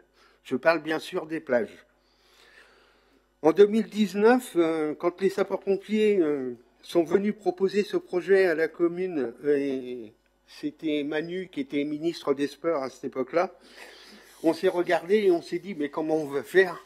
Parce que c'est vrai que faire un championnat de France homologué, estampillé, fédération, sur des installations autres que des stades, c'était pas gagné au niveau de la fédération rugby, c'était pas gagné au niveau des instances nationales sapeurs-pompiers non plus.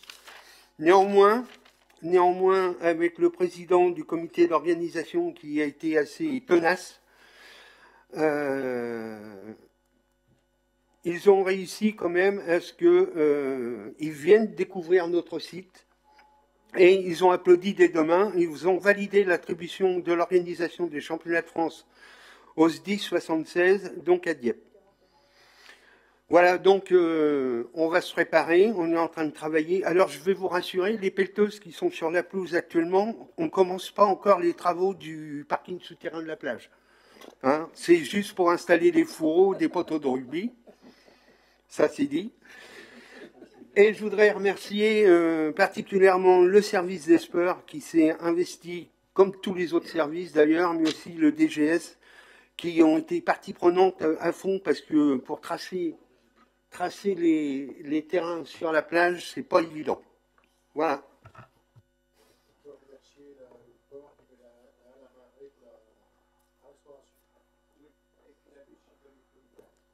Comme dit Dominique, on remercie également Port de Normandie qui met la halle à disposition pour un grand repas. Et puis on félicite Jérémy Grandcir qui organise ça avec tous les bénévoles d'une main de maître. Intervention? Pas d'opposition là-dessus. Rendez-vous pour un grand moment sportif, ça va être chouette. Pas d'opposition. Comment? Ouais, en tant que président du 10, pas de problème. Ok. La 26, Marilus? Dans le cadre de la lutte contre la pandémie Covid-19, un centre de vaccination a été ouvert sur Dieppe à la Maison des Sports d'avril à novembre 2021, puis à la salle des congrès de novembre 2021 à mars 2022. L'ARS Normandie participe financièrement au fonctionnement du centre, c'est pourquoi une convention doit être signée afin de définir les modalités de collaboration entre la ville de Dieppe et l'ARS. La contribution financière de l'ARS Normandie au bénéfice de la ville est fixée pour 2022 à 32 450 €. Il est proposé au conseil municipal d'autoriser la signature de la convention relative au fonctionnement du centre de vaccination de Dieppe de la salle des congrès pour 2022. Merci Marius. Moi, ça semble réchauffer là. Oui. Mais c'est le temps que ça se fasse avec l'Agence régionale de santé. En même temps, c'est encore une fois de plus l'occasion de souligner l'engagement de la ville qui a été noté encore la semaine dernière par le délégué de l'ARS. Et on a un secteur, un centre de vaccination qui a très bien fonctionné. Et on est content d'avoir pu s'engager aux côtés de l'hôpital pour que tout fonctionne très bien. Merci Marius. Ouais, c'est Joël Ménard Non, qui mais me oui, dit ça. ça fait chouette. Pas d'opposition, j'imagine, là-dessus. Pas d'abstention. Merci à vous. Marilus, pour une belle délibération, avec beaucoup de sens. Depuis plusieurs années, la coordinatrice et l'animatrice du pôle Santé-Ville, avec les infirmières des établissements scolaires, propose à tous les élèves des ateliers d'information et de sensibilisation sur la vie affective et sexuelle, dont un des axes est de briser le tabou des règles. Cependant, pour beaucoup, l'accès aux protections hygiéniques est difficile ou impossible pour des raisons avant tout financières. Malgré la bienveillance des infirmières scolaires, un certain nombre de jeunes filles ratent jusqu'à une semaine d'école par mois à cause de leurs règles et du manque d'accès à des produits d'hygiène adaptés. Ces constats nous ont conduits à mettre en place cette première étape que sont les distributeurs. Le projet vise à installer des distributeurs de serviettes hygiéniques et de tampons dans les collèges et les lycées de la ville de Dieppe. Le réapprovisionnement des distributeurs se fera à travers la mise en place de points de collecte dans les grandes et moyennes surfaces, des dons d'associations. La gestion des distributeurs ainsi que des stocks sera assurée par les infirmières scolaires. Il s'agira également de distribuer des kits premières règles accompagnés d'actions de sensibilisation sur les menstruations pour les filles et les garçons. L'objectif est de contribuer à lever les tabous et la stigmatisation et de sensibiliser à l'importance d'une bonne hygiène. Les collèges et les lycées réunis au sein du Conseil d'éducation à la santé et à la citoyenneté interdegrés, porté par le Collège d'Elvincourt, sont partenaires du projet. L'acquisition de 8 distributeurs est estimée à 2 300 €. J'ajoute que l'atelier Santé-Ville poursuivra le travail engagé en présentant aussi des alternatives moins coûteuses, mais surtout en lien avec les collectivités en charge des collèges et des lycées, la possibilité d'envisager de financer des protections biologiques sans substances chimiques, sans perturbateurs endocriniens, afin de préserver la santé des femmes, mais également celle de la planète. Il est donc proposé au conseil municipal d'approuver ce projet et d'accorder une subvention de 1 150 € au collège d'Elvincourt afin de soutenir l'action lutte contre la précarité menstruelle. Merci Marius. Est-ce qu'il y a des interventions sur cette délibération? Non? Oui, c'est vachement bien. Et à partir de l'exemple diepois, moi je vais porter ça au niveau du département. Parce que je pense que ça se fait à Dieppe parce qu'on a la volonté de le faire. Et c'est bien. Mais tout le monde devra avoir accès à ça. Enfin, je rentre pas dans une polémique. Hein. Et je pense même qu'à l'échelle de la région, l'ensemble des lycées devraient proposer ça aux élèves. Ce serait vraiment le minimum. Et donc, une fois que nous, on va l'avoir fait, démontrer que ça marche et que c'est attendu, on va s'adresser au département, à la région, pour que ça se fasse, quoi. Parce qu'il n'y a pas de raison qu'à la limite d'une frontière communale, on n'ait plus accès à ça, à cette dignité-là, et à cette sensibilisation-là. Pas d'opposition sur cette délibération. Merci à vous. Continue, Marilus. Les élus souhaitent prendre soin des habitants et se préoccupent de leur santé. Aussi, la création d'espaces sans tabac a pour objectif de dénormaliser le tabagisme, de protéger les jeunes, de changer les attitudes face à ce qui est considéré généralement comme un comportement normal et acceptable. Des lois efficaces protègent des millions de personnes dans le monde des dangers de la fumée de tabac dans les lieux clos à usage collectif, et nous souhaitons aussi élargir ces mesures à certains espaces extérieurs. La Ligue contre le cancer encourage la création d'espaces extérieurs sans tabac en décernant un label aux villes. Pour les plages, il se décline avec le label plage sans tabac. Cette mesure peut être instaurée par arrêté du maire. L'interdiction de fumer a pour but de réduire le tabagisme passif dont sont victimes les enfants et de sensibiliser les parents et adultes en général sur les dangers du tabac. Tous les ans, 75 000 décès sont attribuables directement au tabagisme. Cette action permet de préserver l'environnement de la pollution causée par les mégots. Cet espace sera mis en place du 1er juillet au 31 août sur la plage, à proximité de la cabane Lire à la plage, ce lieu accueillant un public majoritairement familial. Les récentes évolutions à la baisse du tabagisme en France constituent une avancée majeure pour la santé publique qui doit encore être soutenue. La réduction du tabagisme sollicite une variété de stratégies. C'est pourquoi l'atelier Santé-Ville et la Ligue contre le cancer seront présents à proximité de ce lieu pour mener des actions de sensibilisation et d'information. Il est donc proposé au conseil municipal d'approuver ce projet et d'autoriser monsieur le maire à signer la convention avec le comité départemental de la Ligue contre le cancer. Merci Marius. Est-ce qu'il y a des questions sur cette délibération? Est-ce qu'il y a des oppositions, des abstentions? Eh bien, merci à vous. Délibération suivante, Patrick. Oui, merci monsieur le maire. Oui, donc délibération numéro 29, qui est un autre volet de la loi de transformation de la fonction publique. Lors des élections professionnelles du 8 décembre 2022, seront élus les représentants du personnel qui siégeront au sein du comité social territorial, le CST, des commissions administratives paritaires, la CAP, et de la commission consultative paritaire unique, la CCP, instance commune à la ville de Dieppe et au CCAS de Dieppe et de Neuville-les-Dieppe. Le comité d'hygiène et de sécurité et de conditions de travail est remplacé par une formation spécialisée en matière de santé, de sécurité et de conditions de travail au sein du comité social territorial, qui comportera le même nombre de représentants titulaires qu'au sein du CST.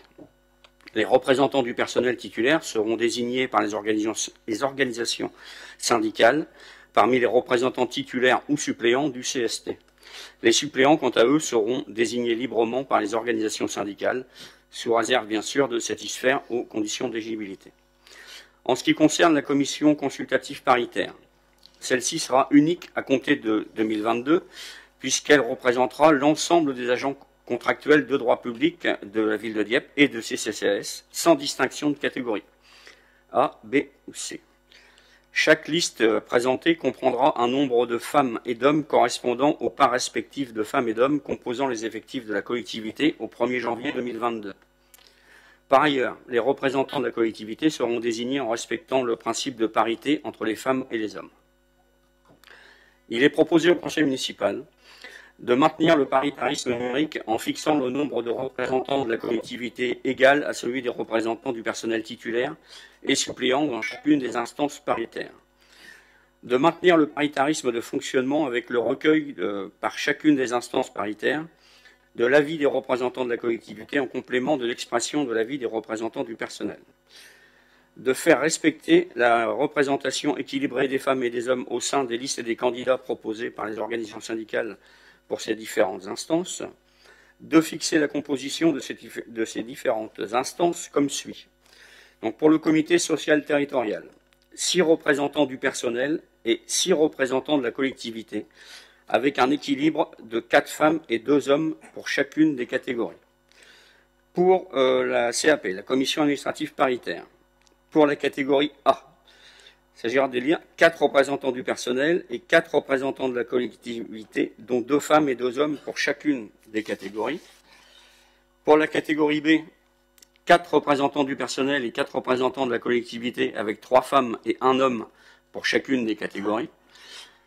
Pour la catégorie C, 6 représentants du personnel et 6 représentants de la collectivité, avec 4 femmes et 2 hommes pour chacune des catégories. Et pour la commission consultative paritaire unique, 4 représentants du personnel et 4 représentants de la collectivité, composés de 3 femmes et 1 homme pour chacune des catégories. Il propose aussi d'acter la mise en place obligatoire d'une formation spécialisée au sein du comité social territorial, et de fixer le nombre de représentants du personnel titulaire identique à celui pour ce même collège au CST, et de préciser que le nombre de représentants suppléants sera égal à celui des titulaires dans chacune des instances paritaires, y compris pour la formation spécialisée du comité social territorial. C'était une prise d'acte. Merci Patrick. Je vois Jackie Guérin qui lève le doigt. Vas-y. Tu peux couper ton micro, Patrick, s'il te plaît. Pardon. Oui, une intervention qui a son importance par rapport à la refonte des institutions représentatives du personnel, à savoir la suppression de l'instance du comité d'hygiène et de santé. La loi nous impose de fixer le nombre de représentants au CST. Parce que la ville de Dieppe prend soin et mène une politique attentive à la sécurité au travail des agents, ce réaménagement sera sans conséquence. Il s'inscrit néanmoins d'un recul des droits des salariés. En effet, la nouvelle loi regroupe au sein d'une même entité le CSE et le CHCT. De ce fait, la santé et la sécurité au travail n'ont plus de lieu de débat spécifique et peut permettre aux collectivités mal orientées de ne faire de ce sujet qu'une variable d'ajustement. Ce n'est pas le cas ici. La nouvelle loi rétrécit le nombre global des représentants du personnel. À nouveau, à Dieppe, ce n'est pas notre cas. La politique Macron-Borne est un mauvais coup aux travailleurs. Raison supplémentaire de bien voter lors des prochaines élections législatives. Et tant qu'on ne donne pas de nom, on peut le dire. Ouais. Merci Jackie. Est-ce qu'il y a d'autres remarques sur cette délibération qui a été présentée par Patrick et complétée par Jackie? Bon, merci à vous, c'est une prise d'acte, hein, Patrick. Oui, c'était une prise d'acte. On peut continuer. Donc, délibération numéro 30, qui concerne le tableau des effectifs des emplois permanents de la ville et du stationnement. Modification numéro 3. Le tableau des effectifs du personnel communal en constante évolution retrace l'ensemble des emplois au sein de la collectivité. Ainsi, l'organisation de certaines missions implique d'adapter le tableau des effectifs par la création, la suppression ou l'évolution de certains emplois. Il est ainsi proposé les modifications suivantes. 5 suppressions d'emplois, 4 créations d'emplois et 9 évolutions ou ajustements. Il est proposé au conseil municipal d'approuver les modifications du tableau des effectifs et des emplois permanents, d'autoriser la signature de toutes les pièces de nature administrative, technique et financière nécessaires à l'exécution de la présente délibération, d'autoriser la signature d'un contrat autorisant le recrutement de contractuels pour les emplois de catégorie A, B et C, si la procédure de recrutement d'un agent titulaire se révélait infructueuse sur l'un des emplois vacants ou créés, et de préciser que les dépenses en résultantes seront couvertes par les crédits inscrits au chapitre 012. C'est bon? Prise d'acte. Ouais, très bien. Est-ce qu'il y a des remarques, des interventions sur ce tableau des effectifs? Il y a des oppositions, des abstentions, de non-participation au vote? Non. Eh bien, je vous en remercie. Vas-y, Patrick. Donc, délibération numéro 31, c'est la rémunération des agents autorisés à exercer leurs fonctions à temps partiel pour raisons thérapeutiques. Le temps partiel pour raisons thérapeutiques est une modalité temporaire de maintien dans l'emploi destinée à favoriser l'amélioration de l'état de santé des agents et ou leur réadaptation sur le poste de travail. Dans cette situation, les agents peuvent exercer leurs fonctions à 50, 60, 70, 80, voire 90%. À ce jour, 14 agents de la collectivité sont dans cette situation. Dans la publication du décret du 28 juillet 2021, les collectivités peuvent, par délibération, prévoir le versement intégral du régime indemnitaire pendant un temps partiel pour raison thérapeutique, compte tenu de la modification apportée au régime de maintien des primes des agents de l'État dans certaines situations de congé. Il est précisé que les périodes de temps partiel pour raison thérapeutique sont déjà considérées comme du temps plein pour la détermination des droits à l'avancement d'échelon et de grade, la constitution et la liquidation des droits à la retraite, ou l'ouverture des droits à un nouveau congé maladie. Il est proposé au conseil municipal d'autoriser le versement dans son intégralité du régime indemnitaire, tenant compte des fonctions, suggestions, expertise et engagement professionnel, le RICEP, aux agents de la ville de Dieppe et d'autoriser à exercer leurs fonctions à temps partiel pour raison thérapeutique. Merci Patrick. Ça, c'est une mesure de progrès de justice. Vas-y, Jackie. Oui, là encore, la municipalité, par ces mesures, prend soin de son personnel. Ouais, c'est mieux que la retraite à 65 ans. Clairement. Des oppositions, des remarques là-dessus? Pas d'opposition, pas d'abstention. Tout le monde y est favorable. Eh ben, c'est très bien. Patrick, délibération suivante.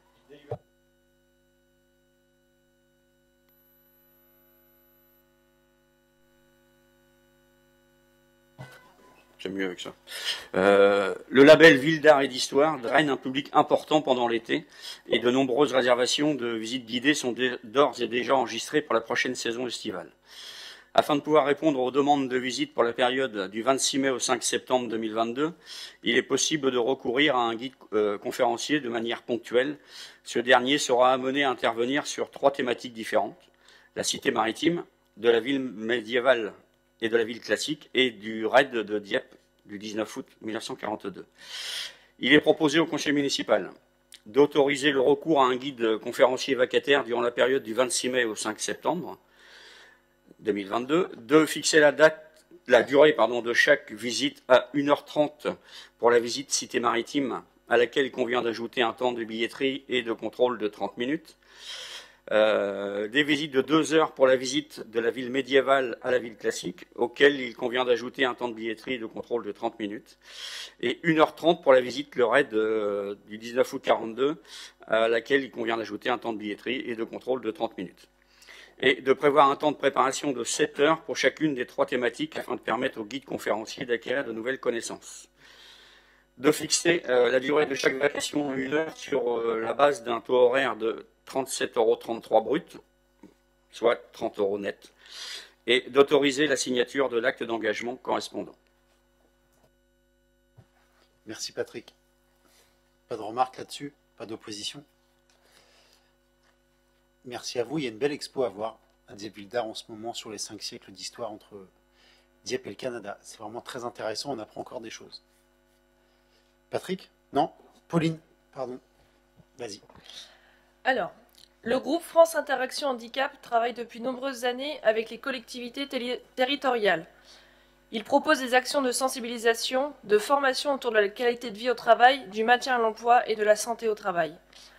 Afin d'insérer notre collectivité dans une démarche de responsabilité sociale et citoyenne, et surtout dans l'optique de changer le regard sur le handicap, nous souhaitons aujourd'hui participer au programme national de sensibilisation à l'intégration des personnes en situation de handicap, au travers notamment d'une campagne d'affichage grand format, d'un film de sensibilisation et de bien d'autres éléments d'information à destination du personnel municipal.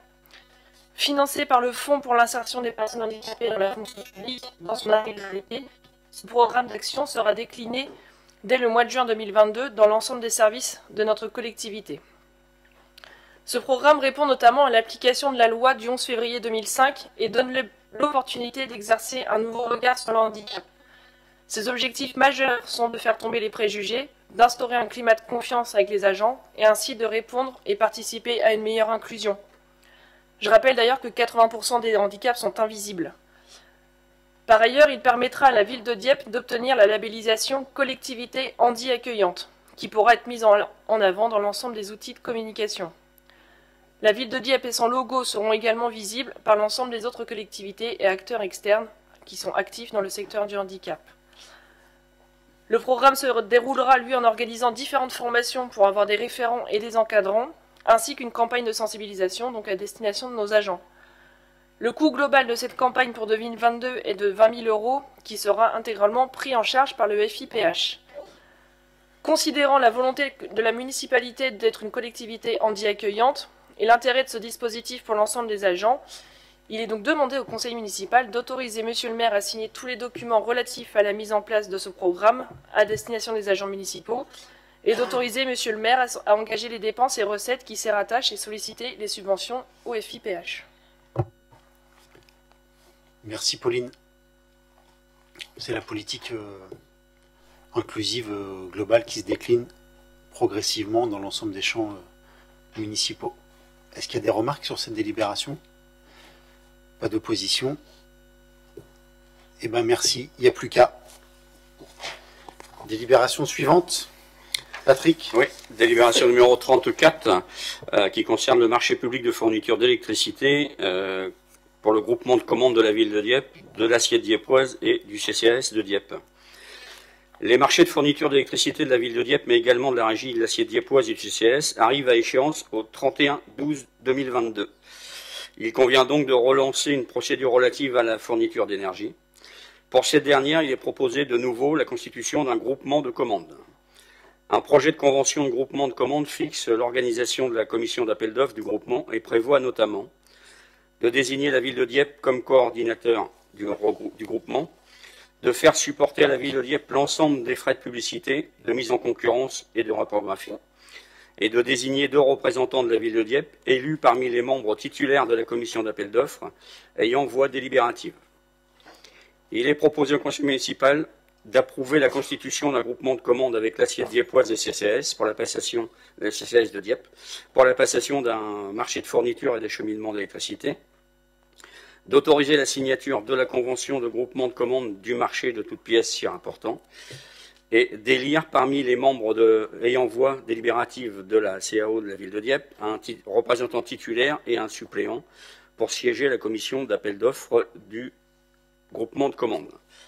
Donc, je vous propose ma candidature en tant que titulaire et celle de Frédéric Weiss en tant que suppléant. Merci Patrick. Toi-même candidat et Frédéric Weiss. C'est ça. Pas d'opposition là-dessus? Pas d'abstention. Je vous en remercie. Tu peux continuer du coup. Donc je continue pour le marché public de services relatif à l'assurance statutaire du personnel, regroupement de commandes entre la ville, le CCAS de Dieppe et la section CCAS de Neuville et Dieppe. La ville de Dieppe, le CCAS de Dieppe et la section du CCAS de Neuville et Dieppe ont décidé de procéder à la constitution d'un groupement de commandes en vue de la passation d'un marché public relatif à l'assurance garantissant toute ou partie des risques financiers liés à la protection sociale statutaire du personnel affilié à la CNRACL. Les précédents marchés de la ville de Dieppe et des CCAS arrivent à échéance au 31 décembre 2022.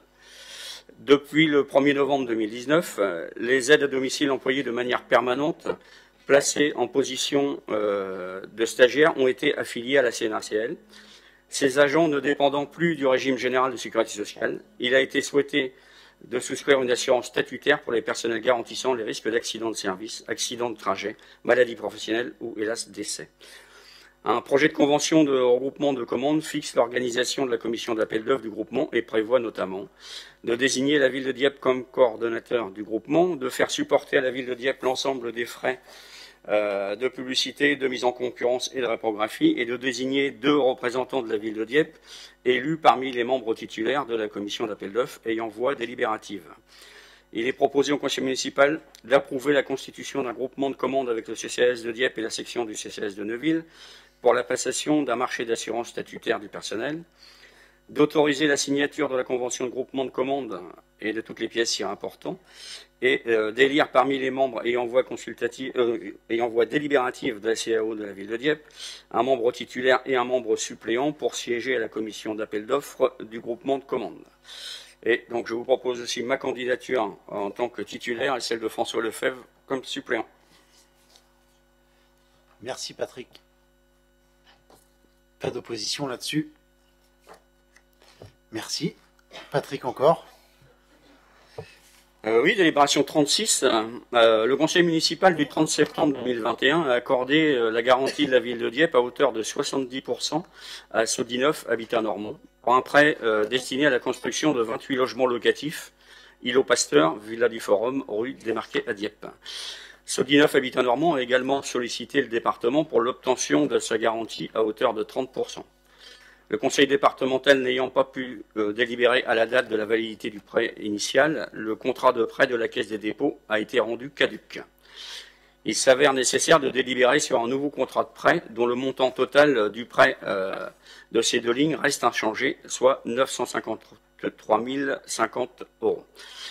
Il est proposé au conseil municipal de rapporter la délibération 31 du 30 septembre 2021, d'accorder la garantie de la ville de Dieppe à hauteur de 70% pour le remboursement d'un prêt total de 953 050 € pour une durée totale du prêt jusqu'à complet remboursement de celui-ci, d'engager la ville de Dieppe pendant toute la durée du contrat de prêt à délibérer en cas de besoin des ressources suffisantes pour couvrir les charges de celle-ci, et de signer la convention de garantie qui définit les rapports entre la ville de Dieppe, l'emprunteur, et Sodinoff Habitat Normand pendant toute la durée du remboursement du prêt.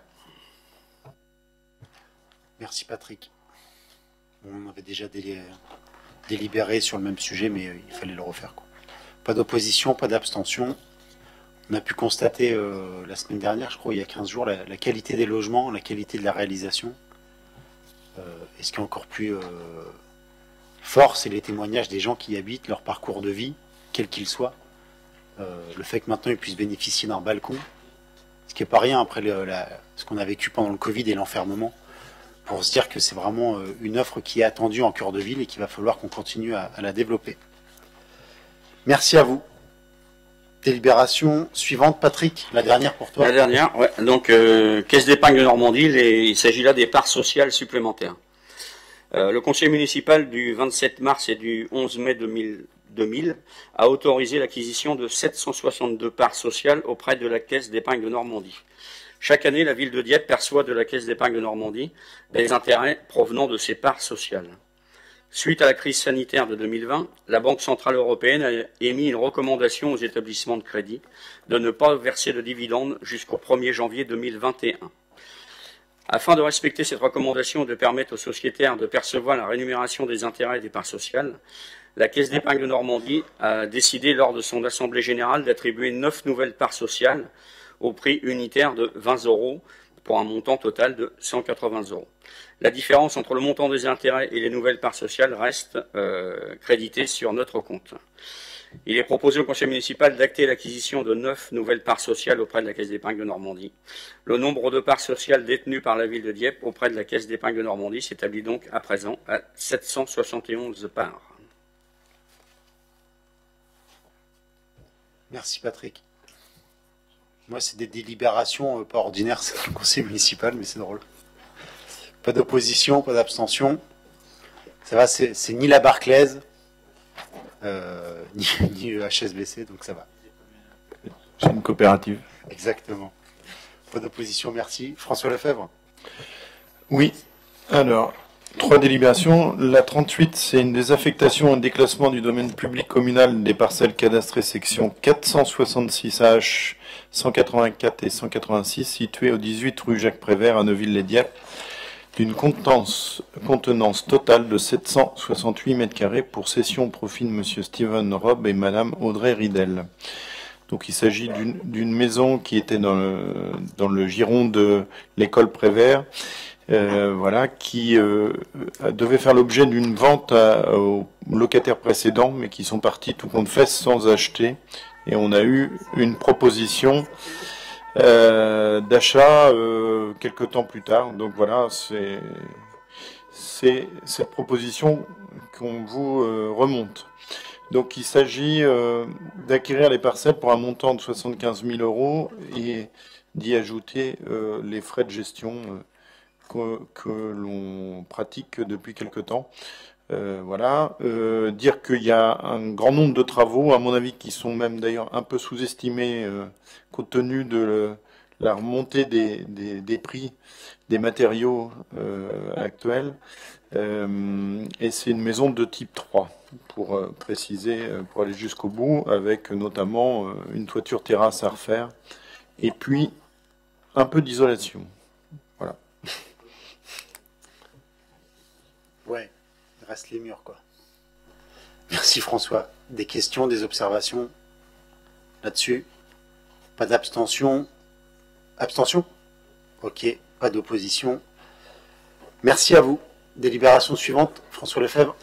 Oui, délibération importante, ce qui est l'approbation de la convention de développement du projet de la tête nord de la axe Dieppe Sud, donc un projet qui fait souvent l'objet d'interrogations, de savoir où ça en est et si les investisseurs sont toujours présents. Donc la preuve en est, puisqu'il s'agit aujourd'hui de signer une convention de développement.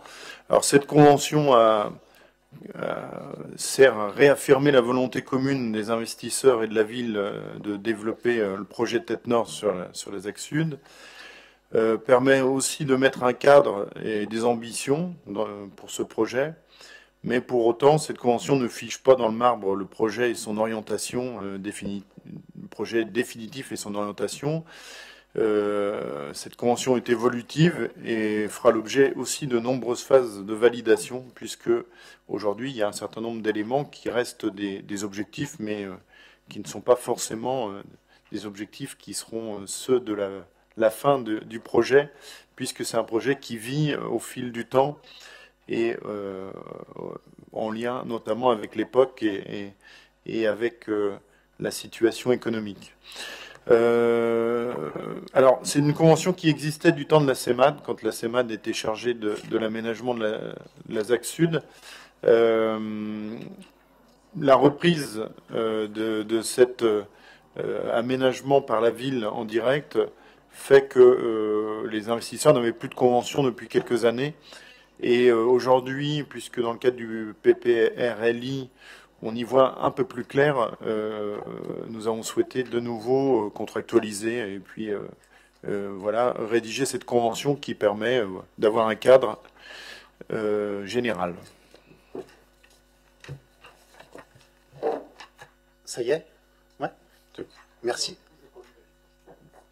J'ai pas lu les éléments, mais il est proposé au conseil municipal d'approuver évidemment la mise en place d'une convention de développement et d'autoriser la signature de cette convention. Merci François. Est-ce qu'il y a des questions, des interrogations sur cette délibération? Monsieur Gauthier, allez-y. Oui, monsieur le maire, juste une courte intervention pour vous dire que c'est très intéressant d'avoir cette convention, parce que ça nous permet en effet d'avoir en effet le parti pris d'aménagement qui est poursuivi, ou plus exactement qui est envisagé sur cette zone. Et puis j'aurais envie de dire tout ça pour ça. Tout ça, c'est-à-dire que on a fichu par terre en 2008 un projet qui prévoyait logement, commerce, activités tertiaires, pour se retrouver avec un projet qui poursuit grosso modo les mêmes objectifs avec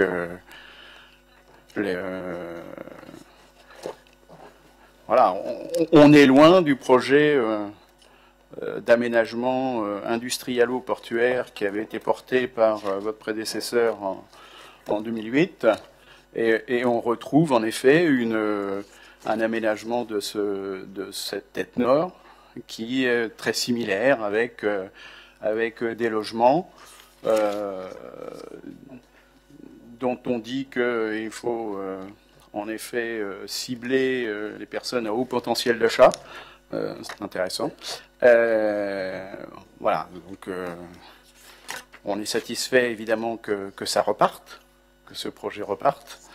Pour autant, il est très similaire dans ses objectifs à ce qui avait été prévu jusqu'à présent, et peut-être que s'il avait été mis en œuvre dès 2008, on n'aurait peut-être pas eu cette problématique du PPRI qui est arrivé par la suite. Alors je sais ce que vous allez me dire, qu'en 2008 c'était un projet qui était mal ficelé, pas financé, etc. etc. Et il n'en reste pas moins que sur les objectifs poursuivis et sur le parti pris d'aménagement, on retrouve grosso modo ce qui avait été prévu dès le départ. François Lefebvre, tu veux répondre? Que les objectifs sont pas tout à fait les mêmes. Effectivement, sur le logement, il y a quand même quelques nuances. Il y a là aussi, effectivement, une vérité, c'est que le projet était pas ficelé du tout, dirons-nous, à part un seul lot. Et puis, sur le développement portuaire, on a maintenu le cap, évidemment, puisqu'il y a des terrains qui ont été cédés au port, justement pour développer le trafic d'éoliennes, entre autres. Donc,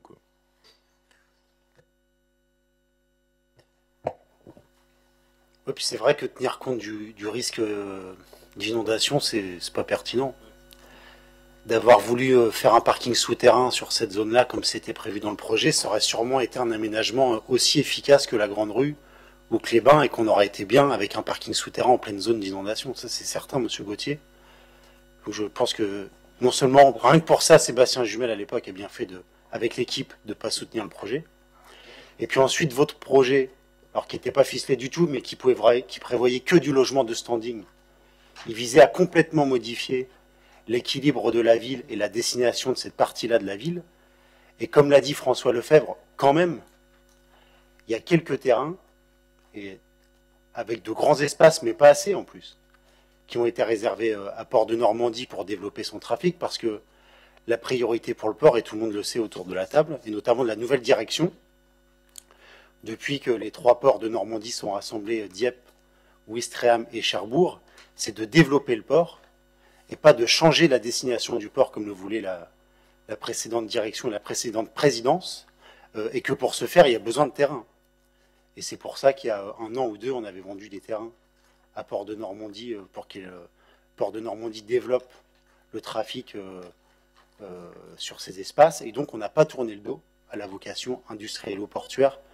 Et d'ailleurs, moi, je pense que même bientôt, j'espère qu'on pourra annoncer de bonnes nouvelles pour le développement d'un site pour la transformation de la pêche diepoise sur notre port, parce que c'est ce à quoi nous travaillons, avec un acteur économique du territoire, avec Port de Normandie, avec la régie, et que vous aurez une nouvelle fois la démonstration que notre parti pris d'aménagement de la ville qui est cohérent. Alors des fois, c'est vrai que ça met plus de temps que de vendre la ville à des promoteurs qui veulent faire du fric très rapidement et changer sa sociologie, mais que notre parti pris d'aménagement cohérent et global, eh ben, il se déroule et ça se met en place. Mais ça, le coût du parking souterrain en pleine zone inondable que vous regrettez, je ne m'attendais pas à ça. Mais bon, c'est comme ça. Donc, non, mais du coup, réjouissez-vous qu'on n'ait pas fait de parking souterrain en pleine zone inondable. Réjouissez-vous de ça. Si vous ne le savez, personne ne le savait à l'époque. Mais réjouissez-vous qu'aujourd'hui, il n'y ait pas un truc qui mette en danger des habitants. C'est bien. Non? Attendez, monsieur le maire, enfin, il y a des choses que j'arrive du mal à comprendre. Pourtant pas compliqué. Vous dites d'un côté que le projet n'était pas ficelé. Et puis, deuxièmement, vous nous dites que il y avait un parking qui était souterrain sur le projet qui avait été envisagé. C'était une des hypothèses, ce parking souterrain. C'était une des hypothèses, mais ça n'avait pas été ficelé. Premièrement. Deuxièmement, le PPRI, en effet, n'existait pas. Et puis, s'agissant, en effet, du parti pris, concernant les logements, moi, je suis désolé, je reprends exactement la répartition des îlots que vous nous donnez dans la Convention.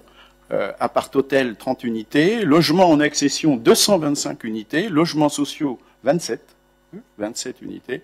Résidence senior, 87 appartements. Bureau, 1. Parking, commerce et GSA. Donc, voilà. La différence n'est pas monstrueuse. La différence...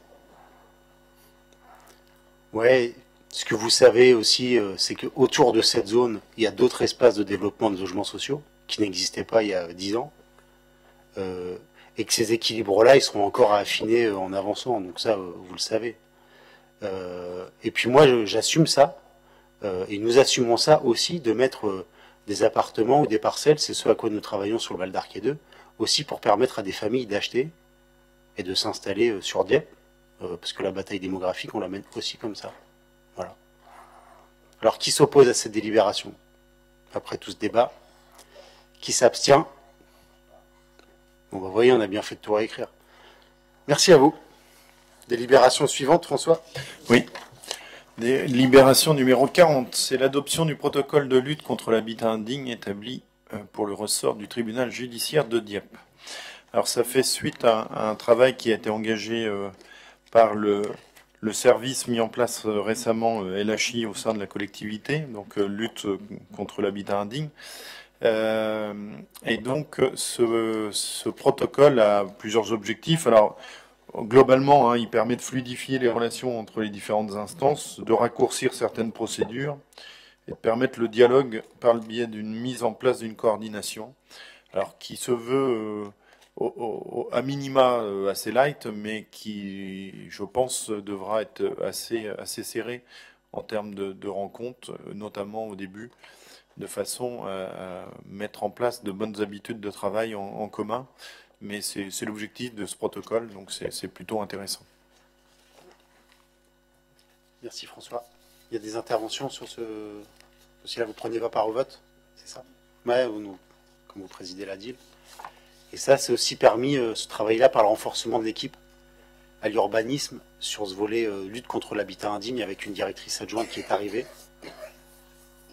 Une jeune Dieppoise qui est allée faire ses classes ailleurs et qui revient avec beaucoup d'expérience à Dieppe, donc c'est efficace.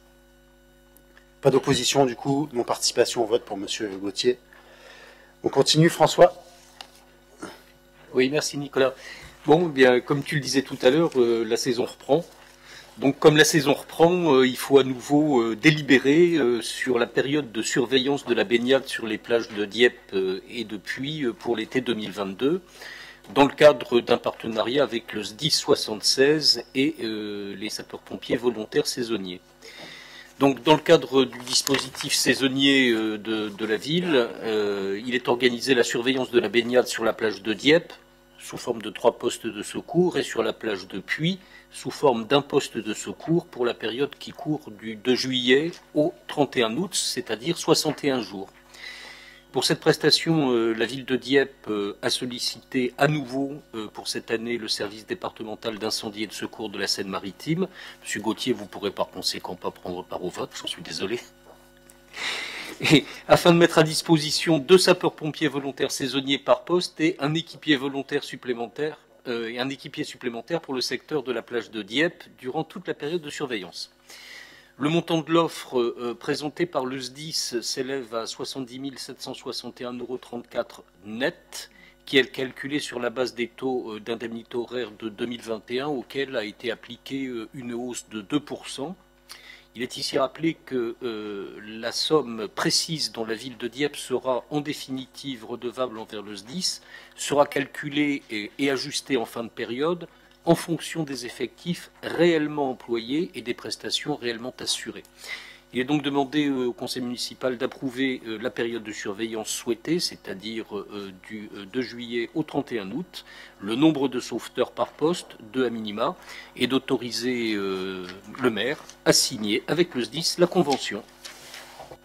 Merci François. Pas d'opposition sur ces délibres. Pas de participation au vote pour vous. Merci. La 42, François.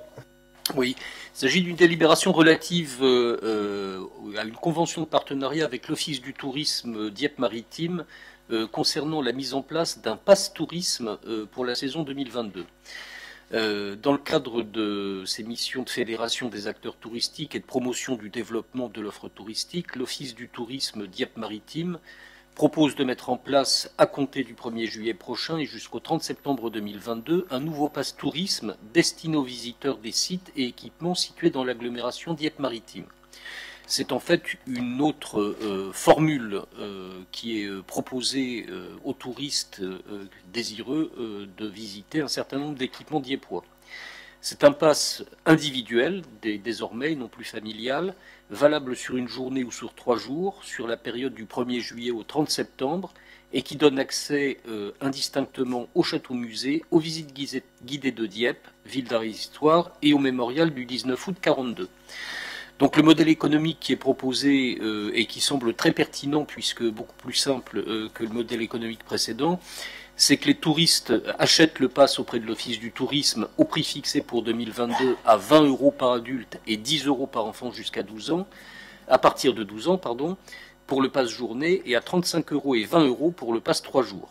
Ces passes ouvrent droit à une entrée prestation gratuite dans chacun des sites de l'agglomération partenaire de l'opération, et la convention qui vient préciser les modalités du partenariat entre la ville de Dieppe et l'Office du tourisme de Dieppe permettra à la ville de se faire rembourser par l'Office du tourisme les gratuités consenties aux touristes détenteurs de passes. Voilà par conséquent la nouvelle formule pour cette année. Je ne doute pas qu'elle attirera de nombreux touristes. En tout cas, je le souhaite. Il est donc demandé au conseil municipal de bien vouloir délibérer en ce sens. Merci François. Est-ce qu'il y a des remarques? Non. Emmanuel, pas besoin de rajouter. Tout va bien. Pas d'abstention, pas d'opposition. Merci. La 43. Et comme on anticipe, on pense déjà à l'arrière-saison, puisqu'il s'agit de déterminer la redevance d'occupation du domaine public pour la patinoire pour les prochaines fêtes de Noël. Donc la ville de Dieppe a été sollicitée en 2021 et le sera en 2022 pour accueillir un marché de Noël et une patinoire sur le quai Henri IV. Au vu de l'intérêt que représente une telle animation, observation étant faite qu'elle a été un succès pour 2021 qui ne demande qu'à être amplifiée pour 2022, la ville envisage de mettre à disposition sous forme d'une convention d'occupation précaire un espace d'environ 3000 m² sur le mail central du quai Henri IV à des fins d'exploitation d'un marché de Noël et d'une patinoire pour environ 4 semaines en décembre prochain. À cette durée d'exploitation, il conviendra naturellement d'ajouter le temps de montage et démontage. Mais préalablement à cette opération, la ville, conformément à la réglementation, doit lancer un avis de publicité et de mise en concurrence et fixer les conditions générales d'attribution de l'espace. Compte tenu de l'intérêt en termes d'attraction pour les habitants et pour tous les Diepois, y compris des quartiers, et l'intérêt touristique, il a été convenu de fixer un montant de redevance symbolique pour cette période et pour cette surface à 500 € net. Il est demandé au conseil municipal de délibérer en ce sens. Merci François. En se disant qu'en délibérant beaucoup plus tôt que l'an dernier, la commercialisation des chalets, elle pourra se faire bien en amont, ce qui n'avait pas été possible l'an dernier en fait. On a vu un marché de Noël pour les enfants au bout du compte qui avait été très sympa. Et là, l'objectif, c'est quand même d'élargir avec des chalets occupés par des commerces de qualité. Est-ce qu'il y a des interventions, des questions? Pas d'opposition. Merci à vous. Délibération suivante, François, pour le mini-karting. Toujours faites et jeux. Quand on connaît tes compétences au volant, voilà. On se dit que ça va bien. Après la baignade, après le patin, on passe à la pédale, puisqu'il s'agit de la fixation de la redevance d'occupation du domaine public au titre de 2022 pour l'activité de mini-karting sur le circuit du Square Pince-d'Aise. Il est proposé de fixer le montant de cette redevance à hauteur de 1050 €, c'est-à-dire une redevance équivalente à celle de l'année passée, avec l'inflation en plus. Pas de remarques sur le mini-karting. Ça se passe bien, ça a été repris. Merci à vous. Délibération suivante, Anne Carré, pour un travail qui a été effectué en collaboration avec Patricia Ridel. Oui, il s'agit la 45. Il s'agit d'adopter le règlement du nouveau concours Jardin et Balcon Nature et d'accepter le montant des chèques cadeaux qui seront remis aux lauréats. Donc nous avons envie de renouveler l'ancien concours, voire le dépoussiérer, en lui donnant une orientation plus nature, plus en adéquation avec les nouvelles démarches environnementales, avec les nouvelles pratiques mises en œuvre par les services espaces verts, et d'en faire un concours qui corresponde mieux à notre politique qui tient à favoriser et à valoriser la biodiversité. Donc en effet, une petite incise sur notre politique en termes de nature en ville qui est ambitieuse. Nous créons des écoles îlots nature, nous travaillons avec les habitants sur la coulée verte de l'Anrue 2 à Neuville, nous incitons les Diepois au fleurissement participatif de leurs vues, nous faisons des animations sur les herbes folles, nous mettons des animaux à paître dans nos quartiers, nous plantons des arbres, tout autant d'actions, de projets qui sont bons pour la planète et bons pour restaurer le lien social. Et côté gestion des espaces verts, gestion différenciée oblige nos équipes à pratiquer le zéro phyto, à utiliser le paillage, à réduire les déchets verts, à expérimenter de nouvelles façons de tondre, etc. Et toutes ces nouvelles tendances ou orientations peuvent se décliner dans le nouveau concours. Donc il s'agira toujours pour les Diepois qui désirent y participer d'embellir leur ville, mais ils pourront aussi aller vers des créations végétales plus naturelles et plus respectueuses de l'environnement, en cherchant eux aussi à favoriser la biodiversité, à préserver les ressources comme l'eau, en choisissant des espèces moins gourmandes en arrosage, en supprimant les pesticides et les désherbants, et en cherchant à utiliser d'autres méthodes de désherbage, en évitant les matières plastiques, etc. Donc il y aura 4 catégories qui pourront, qui sont listées au concours. Il y a toujours et bien évidemment les balcons et les jardinières en catégorie 1. Catégorie 2, les activités commerciales. Donc ces deux catégories sont plus classiques, mais elles peuvent répondre aussi aux nouveaux critères à leur échelle. Et il y aura également cette année la catégorie jardin favorisant la biodiversité et également jardin potager, catégories dans lesquelles ce nouveau concours jardin nature pourra prendre un nouvel essor. Et donc il est proposé au conseil municipal d'approuver ce nouveau règlement de concours et d'arrêter le montant des chèques cadeaux comme suit. 60 € pour les premiers, 50 € pour les seconds, 30 € pour les troisièmes de chacune des catégories. Merci Anne. Donc ça y est, le concours reprend. Il reprend avec des évolutions, ce qui permet à ceux qui étaient dedans de continuer et puis à ceux qui étaient dedans ou celles qui étaient dedans de faire évoluer leurs pratiques, de les faire évoluer, et puis d'avoir de nouveaux participants, on le souhaite. Ça demandait du boulot, cette préparation. Pas d'opposition, pas d'abstention. Eh bien, il n'y a plus qu'à fleurir. Et puis, je vais vous demander de sortir pour le huis clos.